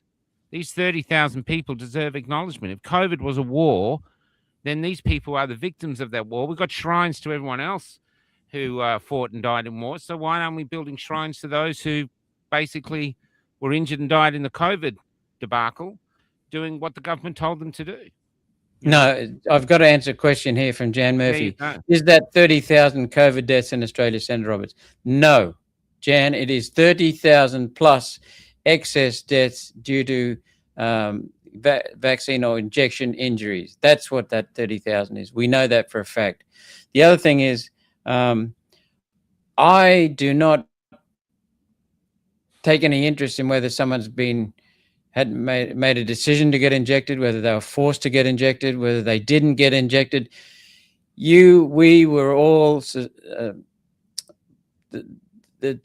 target of the world's greatest propaganda campaign ever. Yeah. And you were told that Granny will die if you don't take a shot. And because you care, you took the shot. That's the only reason. They preyed on your care, just like Al Gore in his movie preyed upon the care. Yeah. And they fell victim to the world's largest propaganda campaign. It was never tested. It was known to be faulty, and it is now coming out and more. The other thing I mentioned, why? Same old things. Control and wealth transfer. Control of the population. They brought in they took away many of our human rights. They took away many of our freedoms, basic rights. And they also got $18 billion from our government for nothing. For nothing. $18 billion. $18 billion went to Big Pharma. Well, I'm trying to interview Clive because I want to document what happened with all the hydroxychloroquine that he purchased that they destroyed. I think that's this great crime, Oh, it is. It's staggering. Well, ivermectin, as you well know, Michael, is a proven, safe, essential, effective, won a Nobel Prize, accessible. It's been handed out in 4 billion doses around the world.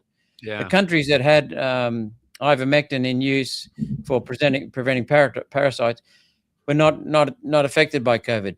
India, the state of Uttar Pradesh, was it? I'm not sure. That state decided to hell with the UN. They're going to use ivermectin. They stopped it overnight, basically, just within days. Ivermectin is known to be a cure for COVID. And then our Therapeutic Goods Administration, our government said, you're all, science deniers. Well, Pierre Corey, who was suspended in America for talking about ivermectin, promoting ivermectin, he's got 100 papers, peer-reviewed scientific papers, that prove ivermectin is effective, safe, and even if it hadn't been effective on COVID, why the hell wouldn't you try it when it's safe? It's been given in 4 billion doses. And the only side effect is sometimes, very rarely, headaches, mild headaches. I mean, it's a no-brainer. But why did they ban ivermectin? Why did they demonize it, calling it horse paste? Because while ever they have ivermectin as a proven cure, they wouldn't been able to put the injections into that emergency use. That's Yeah, it. wouldn't be able to roll it out. I know you've got to go soon. I just have I'm enjoying so this. Let's keep going. oh, great. I've got one big question. But the other thing here is when I was talking to this, when I talk to lots of people, I mean, I talk to even doctors now. I've interviewed doctors who've stopped being doctors because they don't want to work under APRA. And I Good think, people. yeah, I want to speak from I think a normal person. Say you're my doctor. What I want from my doctor is someone I can trust to tell me the truth, unedited. Excuse me, just a minute. Jane Dem has really nailed a very important point. She said, I was brought up, we don't sacrifice the young for the old. The old have lived a life and the young are just starting. Every animal in the animal kingdom and every piece of our history shows that the old will sacrifice themselves for the young. We did the reverse in this country and in America. We sacrificed the young for the old. It was a complete lie. Keep going, mate. I know, but I actually interviewed grandmothers who've actually said, don't touch us, forget about us, protect the young. I mean, basically, how they were selling it was like if we were the Titanic was sinking now, forget about the women and children, get the nursing home residents into the lifeboats. I mean, it just doesn't make any sense. But, um, but what we want, say you're my doctor, what I want is I want you to be someone who'll tell me the truth no matter what it is. You tell me the truth. And then if you find something in me that, I've been injured by vaccine, I think that's a vaccine injury. You are under no fear of losing your jobs. You can say, hey, guys, look, we've got a problem down here at the coalface. I'm seeing a lot of injuries from this vaccine. Maybe we should recall it. That's how we want the system to work. But we now know, because, well, people like me have interviewed all the doctors who've been deregistered for questioning the vaccine. We all now our doctors are gagged. You're no Yep. longer in the room with a surgery with a doctor. You're in the room with a doctor and APRA. And so what are your views on APRA moving forward? Because from what I'm talking, people I talk to, we don't see any use for them except to gag our doctors and protect big pharma's products. And that goes against health. That goes against medical independence. No, you made a perfect summary. APRA is useless. APRA is actually dangerous. APRA is stifling health in this country. APRA is stifling doctors in this country. You go to medical school for what, 7 years, 5, 6, 7 years by the time you finish your internship. You come out. If I go to you as a doctor, I want your advice on my condition, not reading off a list and saying, I'm not allowed to say this, not allowed to say that, not allowed to say something else. The people in APRA would be the last people I would go to for medical advice. Yeah. Yeah. In fact, I'll say this online while I've got you here because it might have some reach. I interviewed Dr. Hobart, who had a heart attack while he was on suspension. And I've got this on video. He told me that before he was suspended and before they suspended ivermectin, one of the heads of APRA came to him with a vaccine injury seeking a prescription for ivermectin. Then they banned it and then they suspended him. I have that on tape. He's a humble man, but you could get it out of him. He's a wonderful man. That just shows the hypocrisy of it all. But the He's a major wonderful question man. is, it seems that Pauline and you guys, the One Nation, are on path to becoming initially the actual, the opposition. But what happens if you actually get in? Because I could feel that it's a possibility. Is it a possibility you guys could get in? And what do you think would happen? It is a possibility. There's no doubt about that.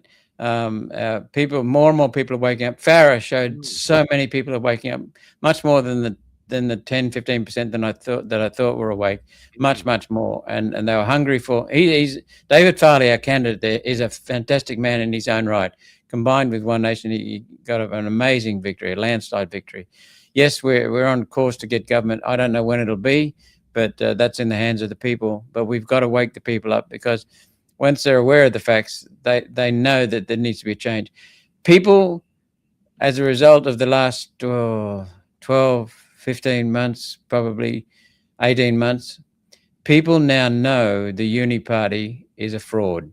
They now know that they were liberal blue, Labor red. They're both similar. Their policies on immigration, on housing, on energy, on climate are basically the same, and they're dishonest. The only breath of fresh air is One Nation, and One Nation.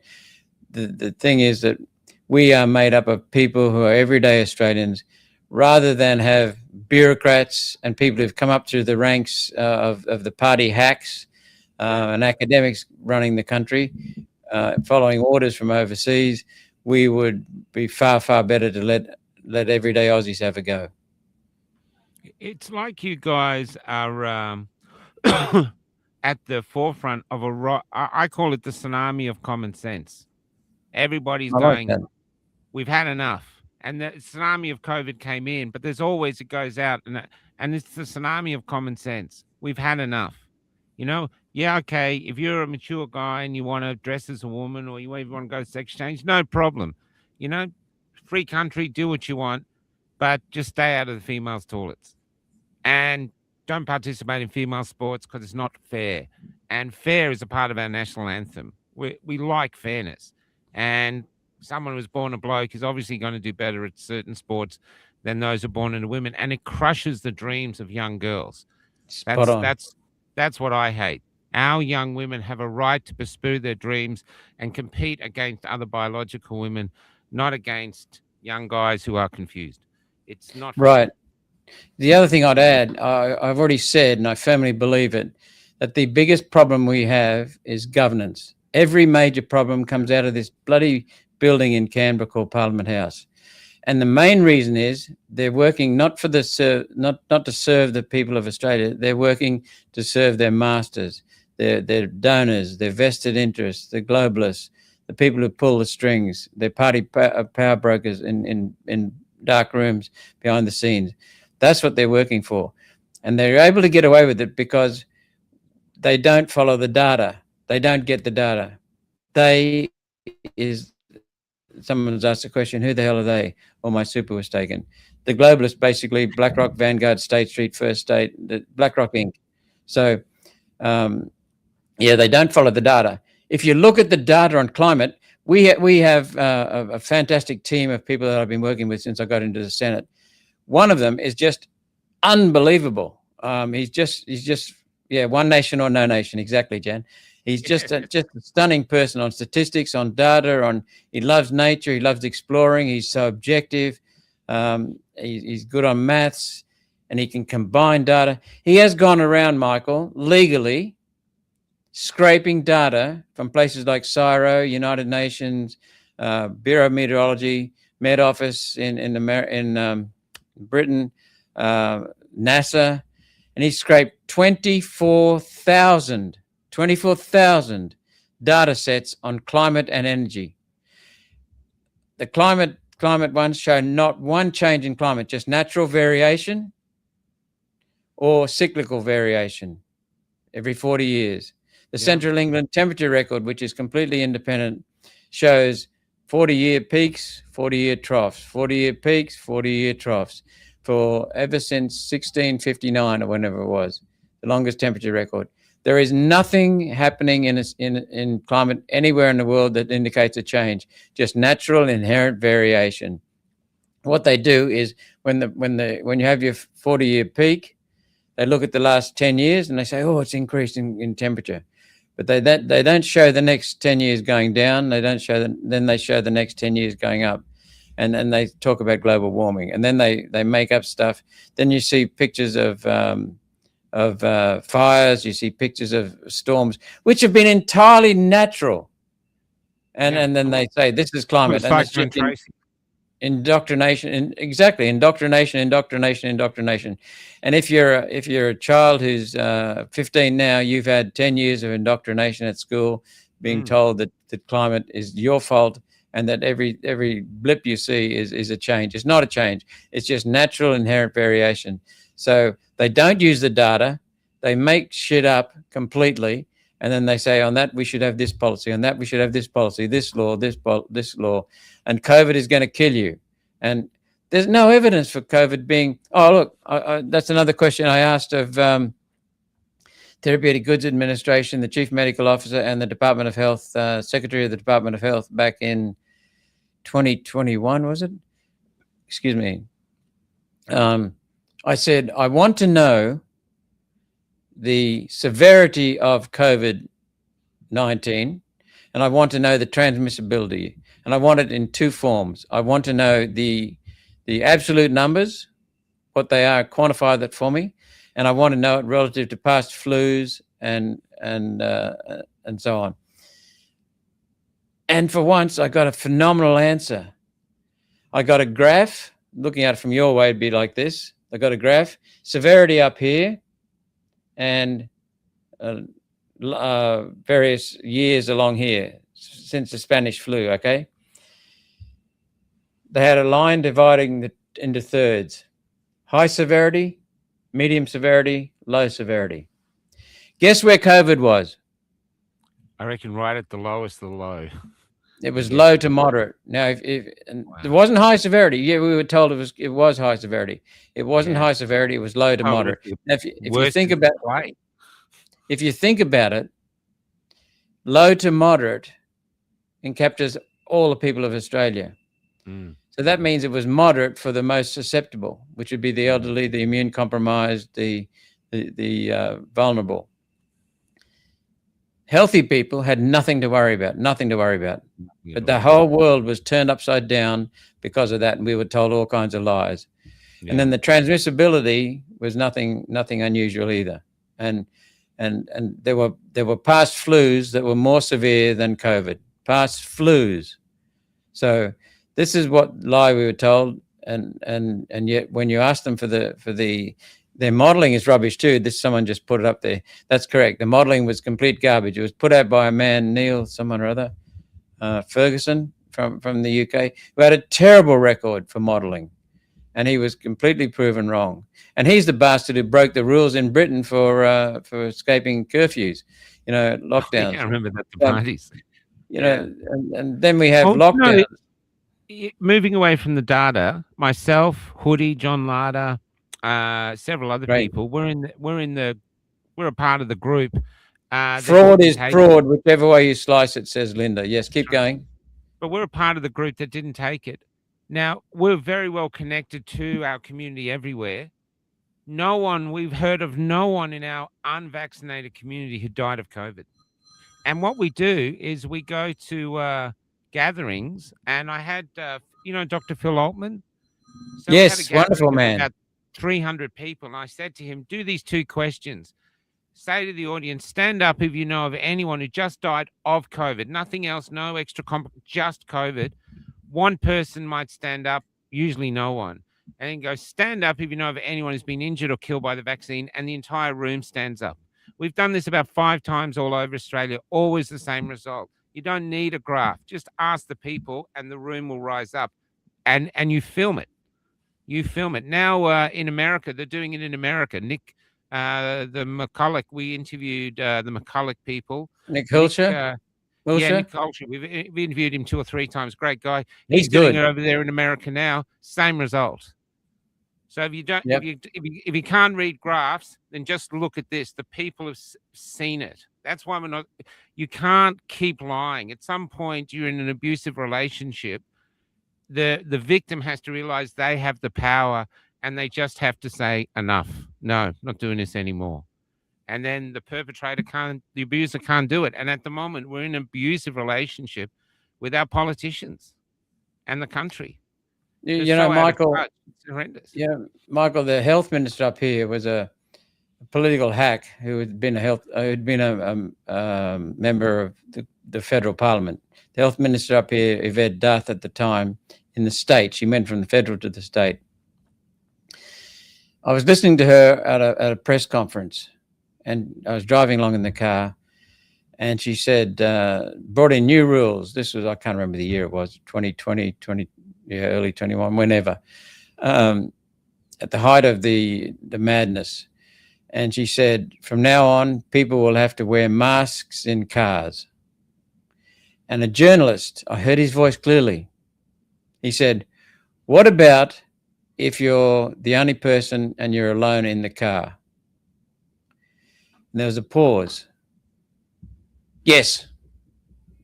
She had no clue. She just decided on the I spot. know. That's the science we had in this nonsense. And then we had Yeah. Greg Hunt, who I don't have much regard for. He was the federal health minister. He said, "We are engaged in the world's largest clinical vaccination trial." Yeah. They had not done the Incredible. testing. They had not done the testing, yet they rolled it out, emergency use in America. Well, provisional authorization, I think, was the word in this country. Regardless, it was temporary, and then they had so many injuries, and then there's that AstraZeneca ruling, and they withdrew them Yeah. from the court in America, in Britain. I mean, it was just insane. It was Yeah, worse it than was. insane. It was inhuman. It We was we inhuman. have a joke that usually we test stuff on mice. You know, when they say, "Oh, we got a cure for Yeah, cancer," and then they go in mice, and we have a joke that this was the first time that the mice paid for the experiment, the trials, yeah. and they decided to trial it on humans first because they weren't dumb enough to take it. And then at the end of it, they said, "No, we'll be fine with our immune system. Thank you very much."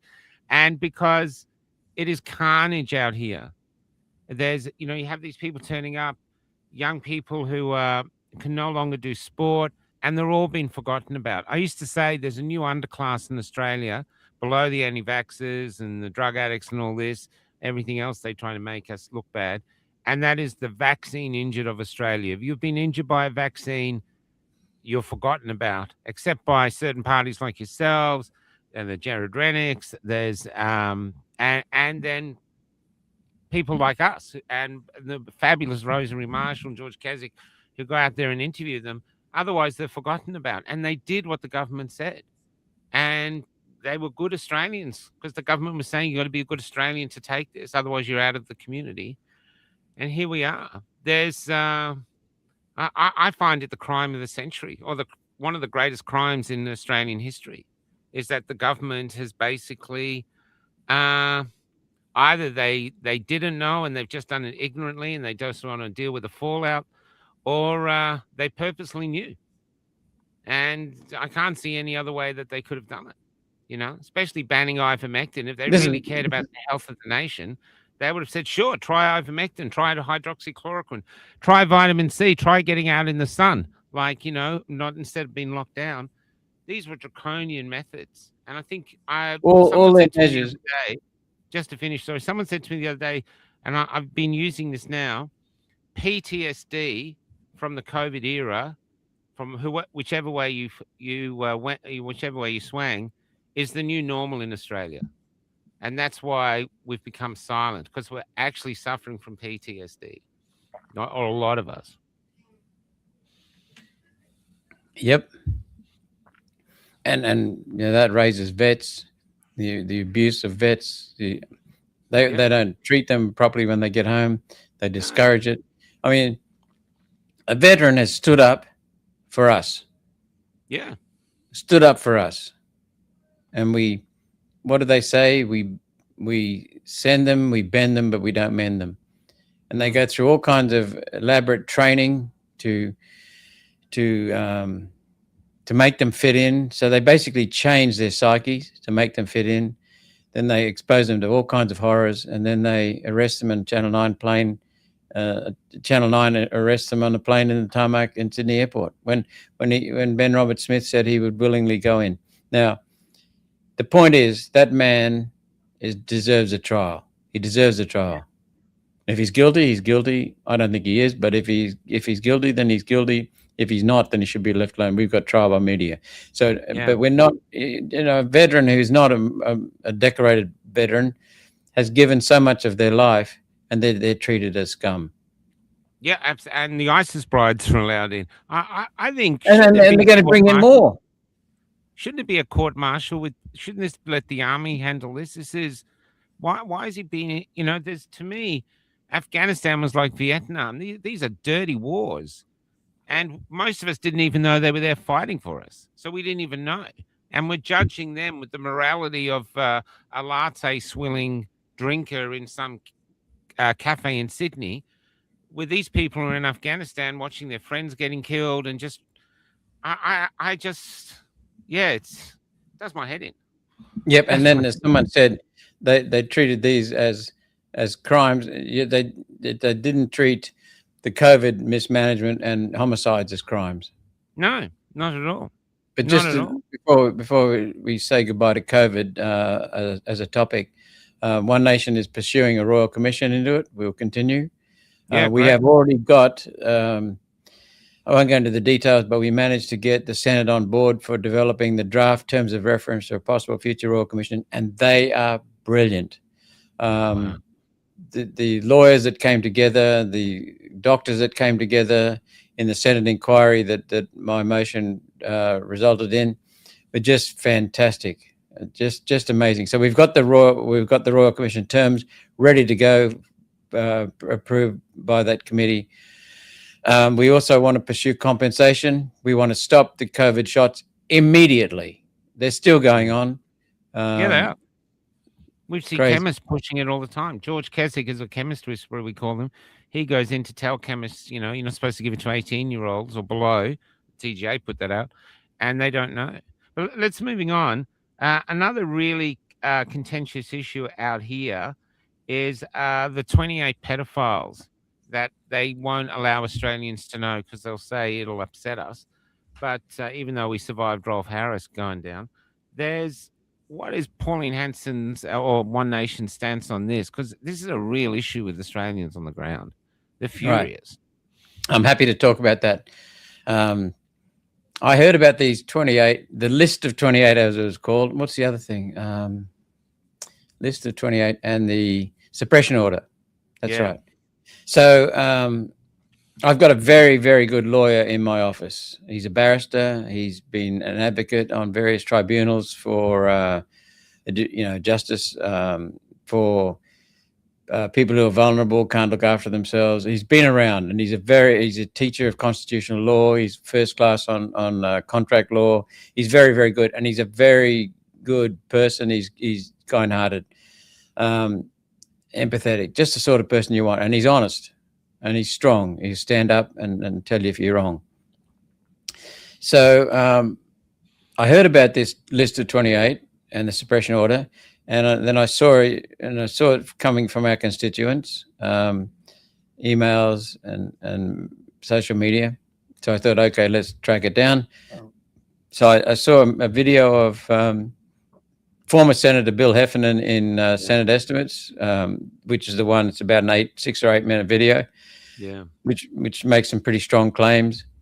So I eventually got Bill's telephone number from a couple of National Party senators, and I contacted him, and he said to me, at last, when I got to him on the phone, at last someone, a member of Parliament, is interested. He said, of course, you can come and talk to me, but he said, I'll come to Canberra, come to my office next time you're in the Senate. So he agreed to meet there. He brought one of what you and I would call a port. It's a little suitcase, the kiddie suitcases from when we were kids. He brought one of them full of materials, and we got talking with my barrister in the room, and he said, it'll take a while to through them all. So how about if I get together with the barrister? We agreed that he'd get together with the barrister at a place in Canberra, and on a next trip down to Canberra. And that happened. And my barrister came back to me at the end of the day, and he said, there are definitely documents there. There is a problem, but the document itself with a list of 28 is inadmissible in court. You can't track it down. It's got no signatures on it. It's completely useless. Wow. So I then spoke with Bill, and Bill agreed with that. Bill said there's no hard evidence of those 28 names. And it is correct that there is a former Prime Minister whose name is on that. Long time ago. No one who's currently alive, long time ago. That is correct. The Wood Royal Commission was not a federal Royal Commission. It was a New South Wales State Royal Commission. There are no suppression orders in place at all. So nothing can be used in that. So what I mentioned all those conclusions from our barrister to Senator Heffernan with the barrister present, and he agreed. And then I said, and this is not a reflection what I'm about to say on Bill Heffernan, I said, how about you and I make a video explaining that to people, because we can't have people jumping up and down about something that's not right. And he said, I'd rather not, because I could get sued for defamation. So I made a short video. One of my staff, who's also a graduate lawyer, he tracked down off his own bat a site on the internet where they'd done a lot of research on this list of 28, and they came to exactly the same conclusion we came to. And so we took a lot of that material, put it on our website, and then I made a video explaining it all. And when I explain that in public, people get it. That's not where it stops, though, because murder is a heinous crime. Mm. Rape, in my opinion, is a worse crime because the person has to live with it. Pedophilia is a worse crime because it's bloody obvious. A child is wrecked by it, and so for life. Or some people I've met, victims of pedophilia, are actually strengthened. They emerge from it pretty strong as adults, but that's pretty rare. But there's better ways of strengthening ourselves than that. But what was I going to say? Yeah, so I approached the Labor Party Attorney General Dreyfus about expanding this is before it came into place, the National Anti-Corruption Commission, which is now in place, expanding that to include judges, senior bureaucrats, and senior police. And he said, no, he'd rather get the one against politicians first and then come back and do the others. And I said, fair enough. And then I called the Labor Party sometime later, and I was convinced that they're genuine. It hasn't been done, but the Attorney General's been changed. So what we're concerned about is there's nothing in the list of 28 that gives us any evidence. It's not admissible in court. There was no suppression order. The Wood Royal Commission was the New South Wales State Royal Commission. So we can't use any of that, but we are working on getting National Anti-Corruption Commission for judges. So why is there, if it's inadmissible, is this why there's it's not signed, it's not proved. Law against reading them out then? Well, I think you could get sued because there's nothing to back up. There's nothing there that says these guys are pedophiles. Nothing. There's no proof. Yeah. So if I were to read it out, I'd get sued. Get done for defamation. Possibly, yeah. It's interesting. Yeah. It's interesting that Bill and I agreed that there is a problem with pedophilia. It's obvious. With some senior people, it's a scourge. It's the worst crime you can possibly commit, but we need to do something about it. And it's in the senior levels of politicians, bureaucrats, judges. People have known that for years, but they're powerful. So, but we'll continue to pursue it. I got one other question. I was only supposed to get you for now, so I feel really. It's fantastic. I got you for more. I've actually been hanging out to talk to you. There's, I do this to young people now, and it hits them like a hammer. I say to them, let's pretend you're 20 again, and you've just met someone you think could be your future partner, and you're going to a restaurant to maybe ask her to marry you, and you're sitting there in the best restaurant you can afford. You're going all out. And I'm the waiter, and I come up and I say, listen, sir, before you order, you have to know that those people that sat at the table for you, they dined out, mate. They had lobster. They had champagne. They just went all the way. They had caviar. We had to fly it in. I mean, forget it. They partied. Unfortunately, they couldn't afford the whole bill. So we're going to have to get you to pay the shortfall before you order your own food. So rather than looking at the front of the menu with the expensive items, if you look at the back page, there's things like bread and water, porridge and stuff like that you probably be able to afford. Now, I say to the young people, would you pay their bill? And they look at me for ages because they know it's a trick. And they go, no, of course I wouldn't pay the bill. And I go, why are you paying the national debt? And it hits them. How can we, as a generation, and we're sort of in the same generation, how can we, with integrity and good conscience, sitting on this country with all this mineral wealth, leave $1.3 trillion, I think it is now, debt to our next generation, how can we do that and call ourselves decent Australians? Right. I'll answer that question. in a minute, but someone flashed up on the screen there. Mentioned a lady's name. I won't mention it just in case I get it wrong. Didn't stop her. The threat of defamation didn't stop her. It's not so much the threat of defamation. I have Senate privilege, parliamentary privilege. I could read that list of 28 out tomorrow, and I didn't see the list, by the way. It was entirely with my barrister. I could read those names out. There it is, Fiona Barnett. Yep.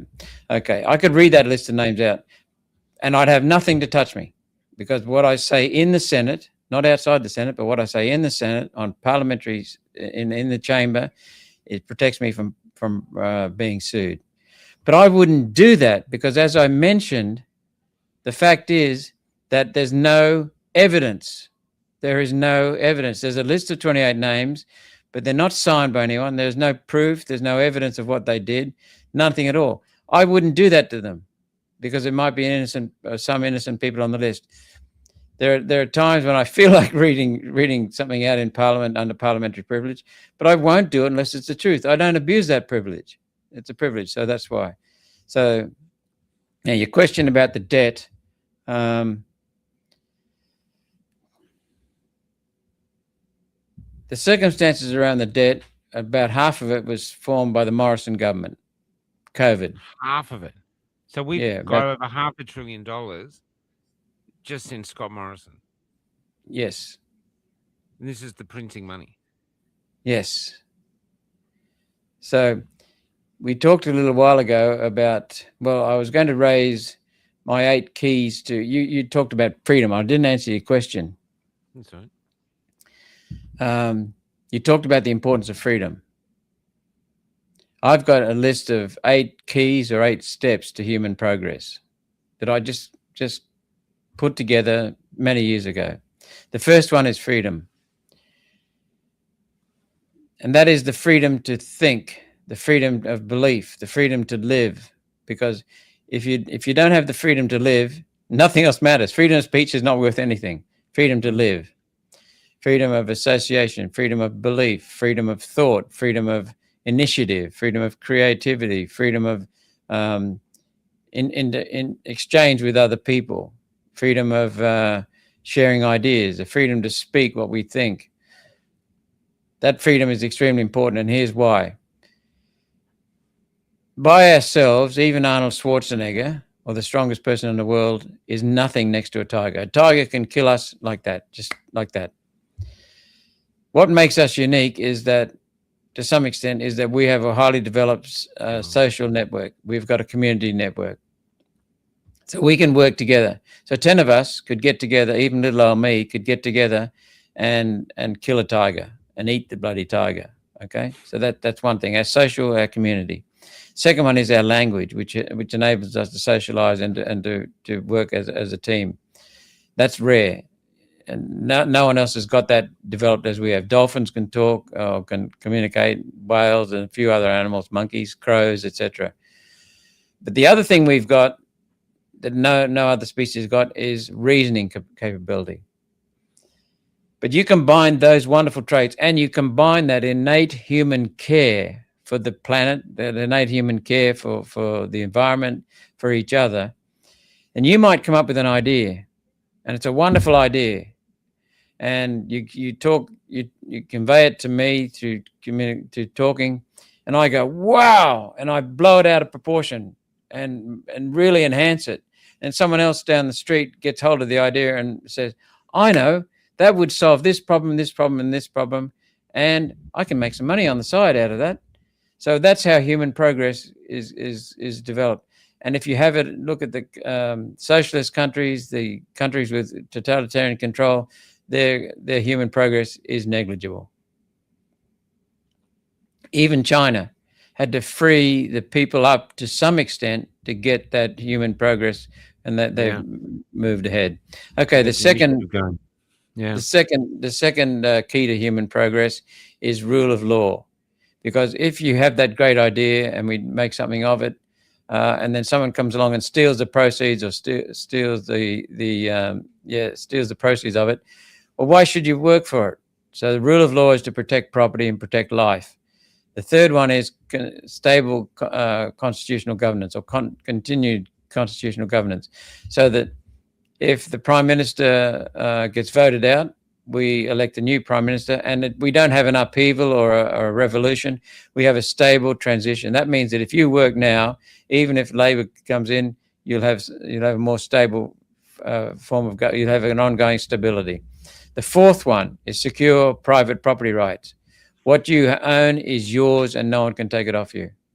Then the next one is strong families, because you have to nurture people, you have to protect people, they're a form of welfare. Best form of welfare is the family.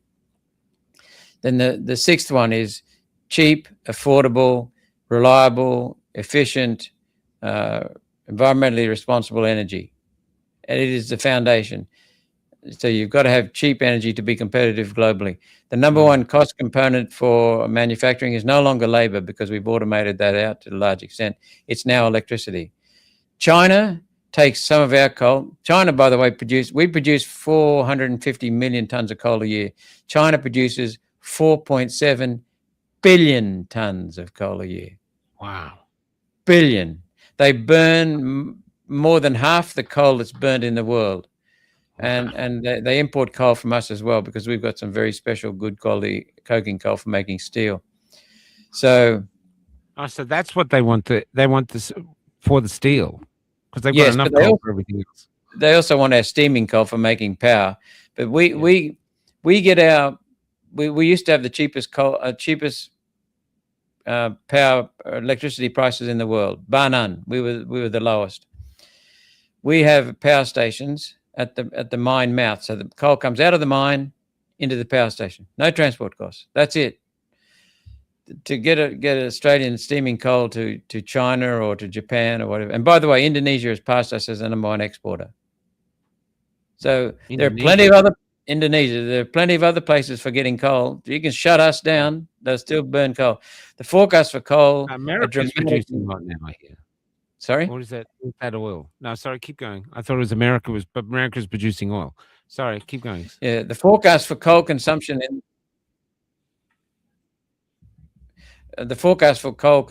and production in 40 years are way, way higher than today. Way, way higher.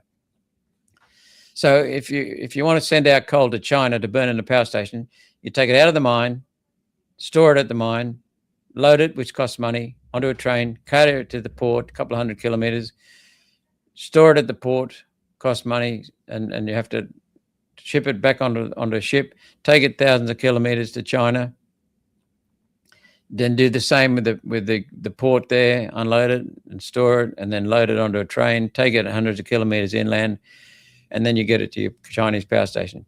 So the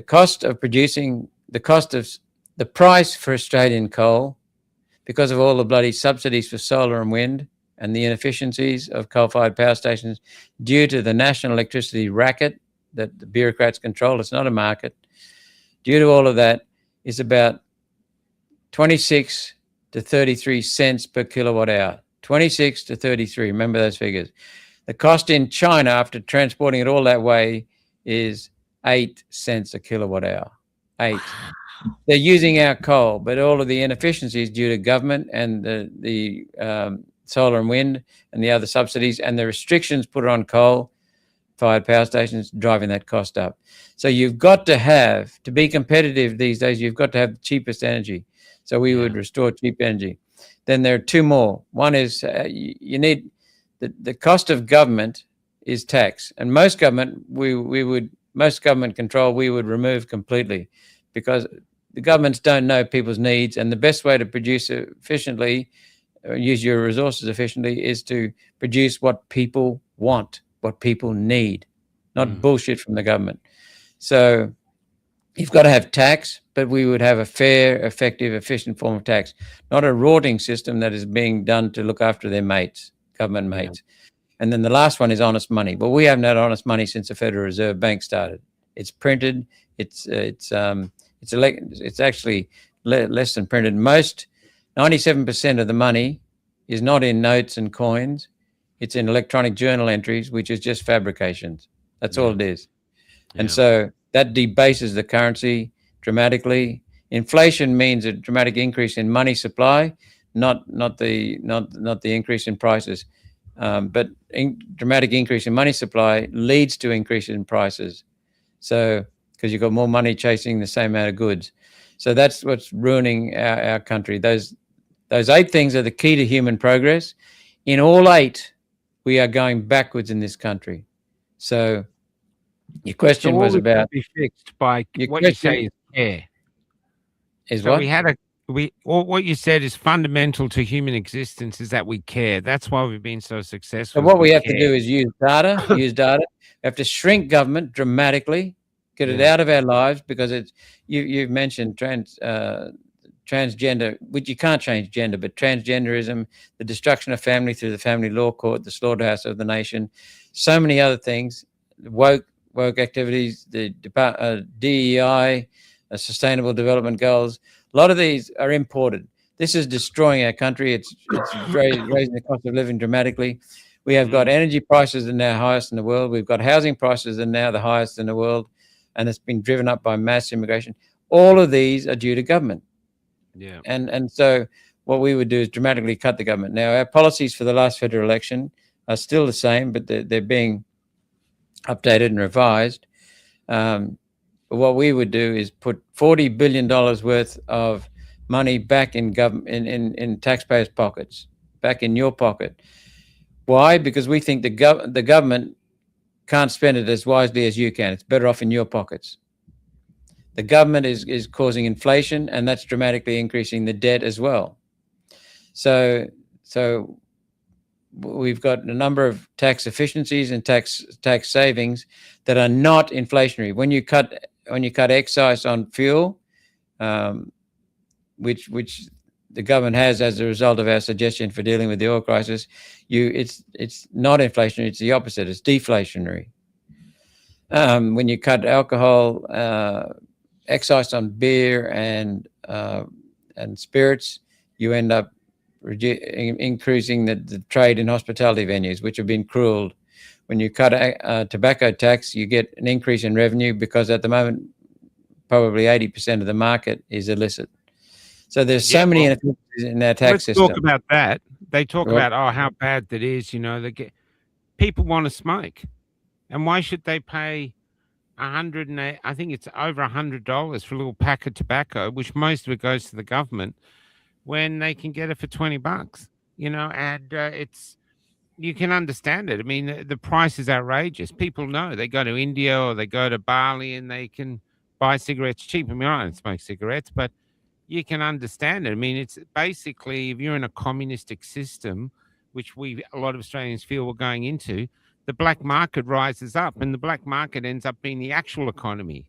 And this is what's happening is people selling legalized tobacco in this country are losing their market altogether, because the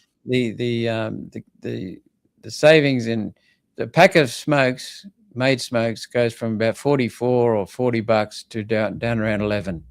Yeah. What are you going to do? We've got legal tobacco shop owners now selling illicit tobacco. We've got criminals but criminals involved, and it's firebombing, murders, and it's almost like the prohibition times in America. Instead of alcohol, it's cigarettes. Well, it's starting to be alcohol as well. Illicit alcohol is coming into Victoria now because of the same reason. So what we're doing is increasing smoking rates as well, because it's now cheaper to smoke.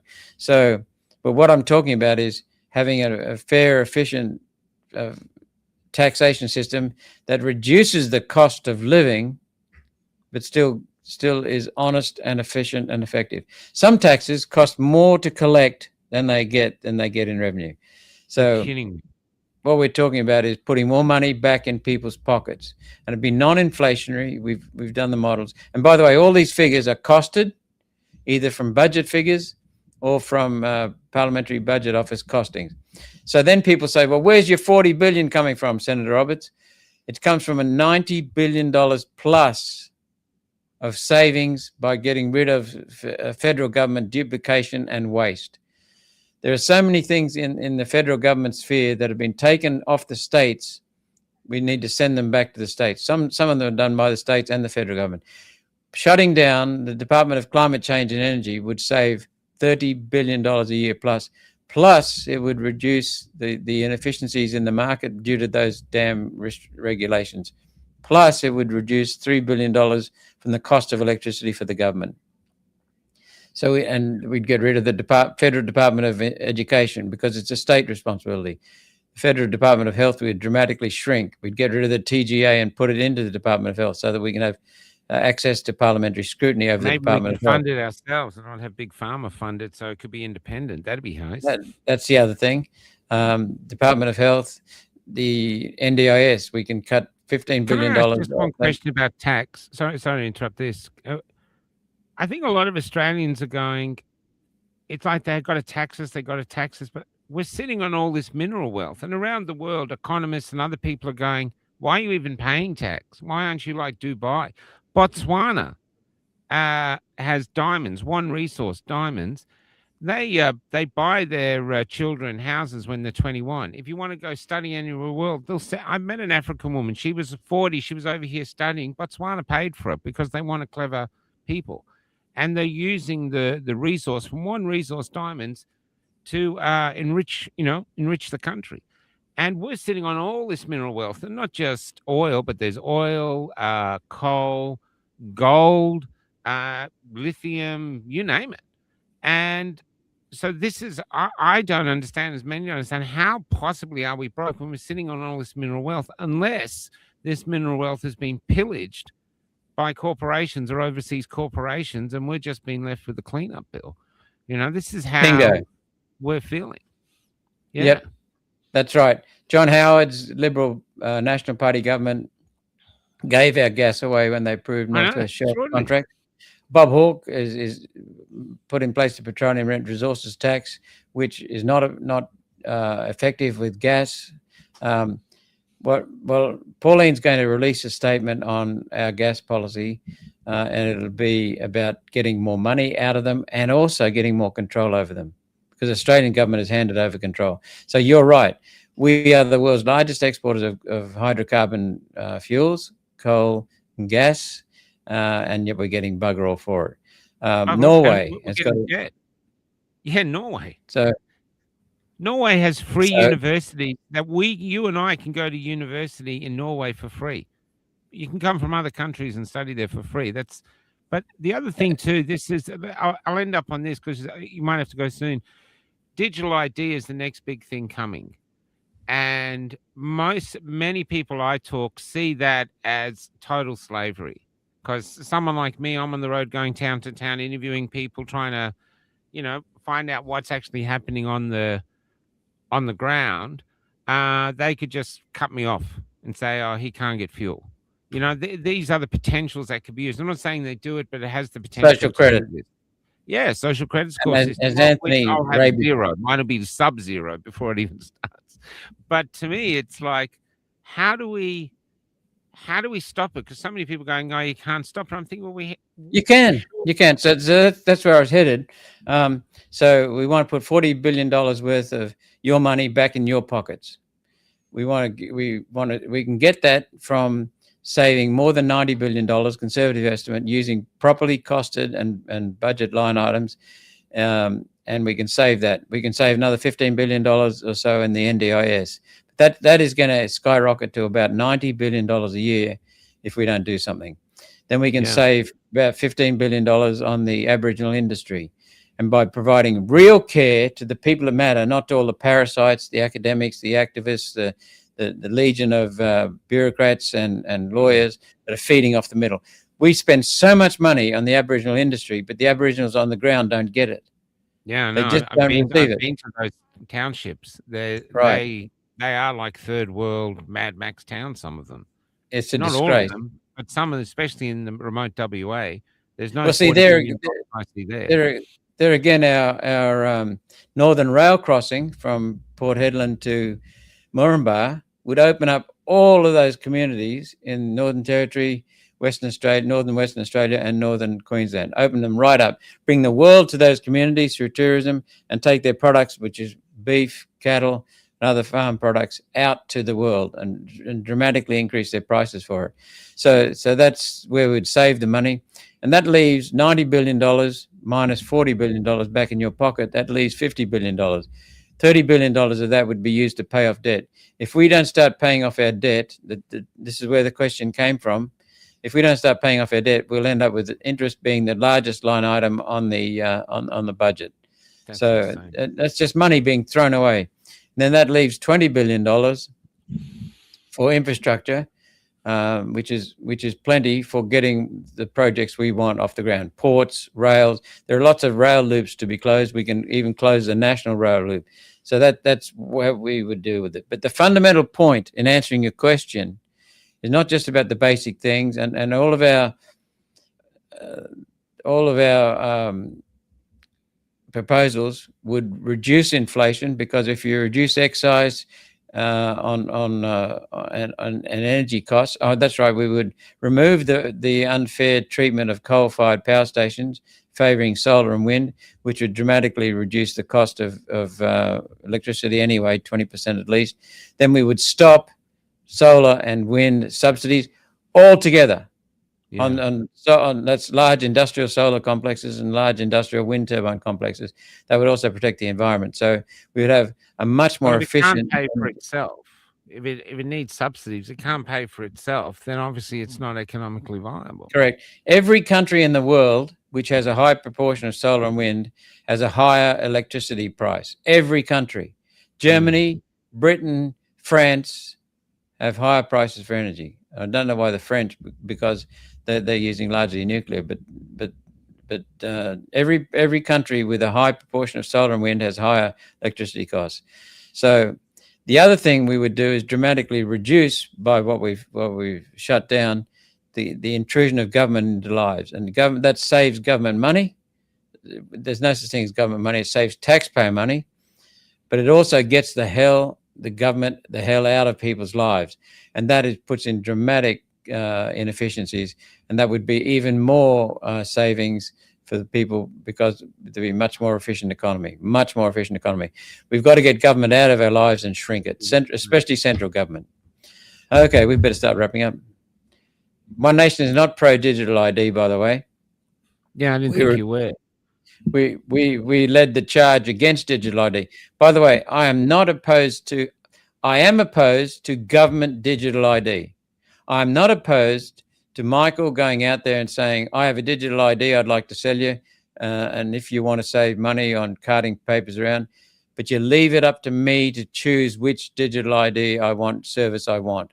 We're not opposed to digital ID. It can provide many efficiencies, many savings, much speed, but we are opposed to government digital ID, because your government digital ID, combined with your government misinformation and disinformation censorship bill, combined with the under-16 ban, which is really a control of everybody using the internet, and your identity verification, which enables biometric use by the government of biometric data, that sets up exactly what you said a minute ago, which was a social credit system which could control your lives. And they've already said that they want to control our lives. Yeah, and this is why if it's voluntary, I don't have an issue with it, as long as it's absolutely voluntary. None of this bullshit where it's voluntary, but it's so arduous to do it without digital ID. They just making you want to go across. Fundamentally, I need to be clear on that, Michael. Right. I'm not saying a government digital ID that's voluntary. I'm saying no government digital ID. What I'm saying is that if you want a digital ID, you go to a company, the private supplier, and you choose which one you want. When you have a choice, you'll pick the one with the fewest security risks. You'll pick the one with the lowest cost. Can you choose Whereas with not the government, to? Sorry? Can you choose not to? Yeah, of course. Of course, but my point is, if the private companies supply it, offer it, then you'll have control over them. If the government does it, the government will have control over you. We cannot trust the government, because they're already in Queensland. They're saying, the state government under Labor was saying they must have digital ID to get their medical records. Yeah, I know. For coal mine employment. They're doing it a lot. They say it's voluntary, but we know how it works. They say it's voluntary, and then it's not. You need it to this, you need it to do that. Yeah. Even where we are now, you have to book online to do it, and it's all digital. There's no way to pay cash or anything for this campsite we're on now, which is annoying. But and that's how What, it slowly comes in. It's like osmosis. It just comes and takes over everything. what We my don't have the wife and time. I do, what my wife and I do is we go to the bank and withdraw cash and pay for cash. Yeah, Pay that's with what cash. we do. Yeah, yeah. But the other thing, we don't have enough time to talk about this now because it's such a big issue. But the other thing that's really crestfalling our children and is the onset of AI, which is basically saying we're going to take all your jobs and you're just not going to work, so you can, be on universal basic income, sitting at home doing things. But I'm with you, Malcolm. People want to strive. They want to work for things. Yeah. I mean, I love working. I love doing this thing. I love working, talking to people, meeting people. I do. I love working. I don't want to sit around fishing or just watching TV. I want to strive to help my community in the way. Even if people disagree with my methods or my beliefs, I don't care. I'm here, and I've got a right to I've got a right to speak and a right to try fix things that I see are issues. Um, and so yeah, but that's what I know from talking to young people that are Excuse looking me, at this AI. Martin Taylor just put something up. Sure, it's fine. Voluntary is not voluntary when the government gets involved. Exactly the point I was That's making. right. Exactly right, Martin. Yeah. Well, Senator, I want to thank you for your time. The Can I last thing I mention one want to more say. point? Go Can I ahead. mention Yeah, one more sure. point on that digital ID? I want to be very, very clear. I'm opposed to the government digital ID, completely opposed to it, because they will make it compulsory. But I am in favor of your right to get rid of carrying wieldy documents by selecting, if you want, a private digital ID provider, because then you will have control over which provider you select, and you'll force competition to be more secure and cheaper. The other thing is that the most insecure data in the world is government and big tech. 100%. Government and big tech. And Yeah. by putting digital ID together across departments in the government, it's a hacker's paradise because they can get in through one slip. Most of the most of the security breaches are due to human error. So if they get in one department, they then have everything together, all in all the data on you in one area. Yeah. And Hacker's AI is paradise. breaching all their things anyway. I saw AI did a major breach of some department, and it just needed one tiny little piece of code, and it got through there. So we don't have any defense of AI, and especially criminals getting behind AI. So it all seems crazy Yep. to me. I just want to finish on this though, and this is something you said initially. I think the reason people are gravitating towards One Nation, and we've all been watching it, is you give a shit. And you give a shit for us. You care for us, or you're constantly appearing like you're caring for us. And the government just virtue signals that they care, and we know they don't.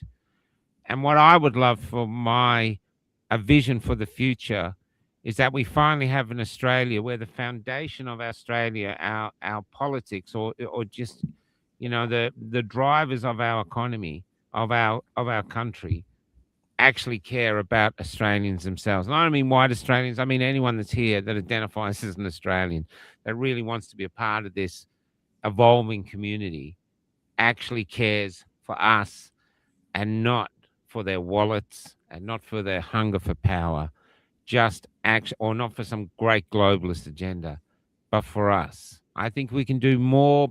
We can be more beneficial to the world if we were more independent and egalitarian, and we're like a beacon of hope to the world that you can live in peace, you can live in prosperity, and you can actually be a good, decent, common sense, fair-minded people, like our national anthem says. It's possible, but but people have to give a shit. It's not just about standing up. It's a time to say, well, do you care or not? Because if you don't care, just go with the Labor government into the abyss. But if you do care, then it's time to get active. Yeah, and care isn't. Thank you for the comments about One Nation caring. I can sincerely say we do. Remember though that care is inherent in most humans. In a few, it's not. So we've got to be careful. Perhaps Thomas Jefferson said it correctly. I won't use his exact words. I can't remember them, but he said, "Humans are wonderful. Democracy is the best form of government because it empowers people. But you've always got to have protection there for the rogues, and the rogues, unfortunately, are in Parliament." 100%. Malcolm, Senator, I thank you for coming. I've been looking forward to interviewing you for years, actually. This has been wonderful. I feel very privileged to have you on. And I wish you well going forward. And if you ever wish to come back on again, just let us know, and we'd be honored to have you.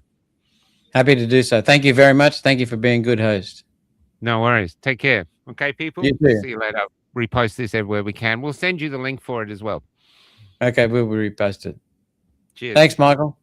No worries. Bye-bye.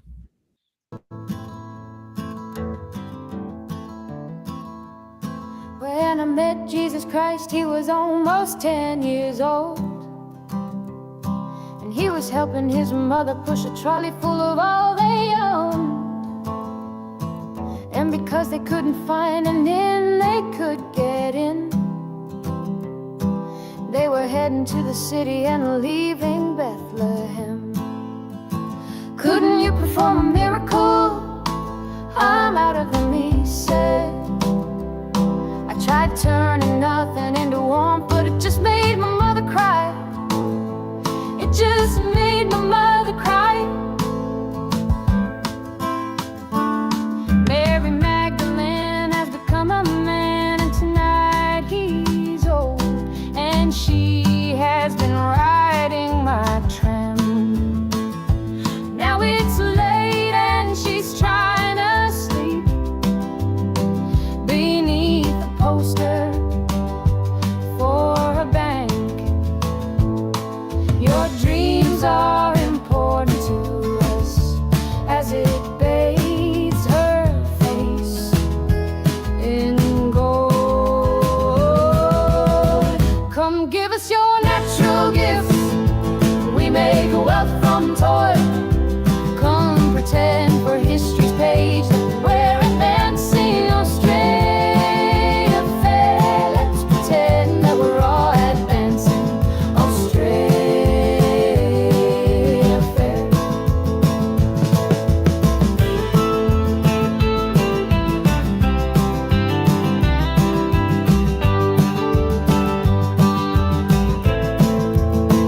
Back down the road I found the church we built on the black man's bones was empty, and out the front a sign read all but sold. A sign read all but sold. And we all owe so much money, but to whom we're not quite sure. So head down, we just keep running along our fading golden shores. So head down, we just keep running along our fading golden shores. Come give us your name.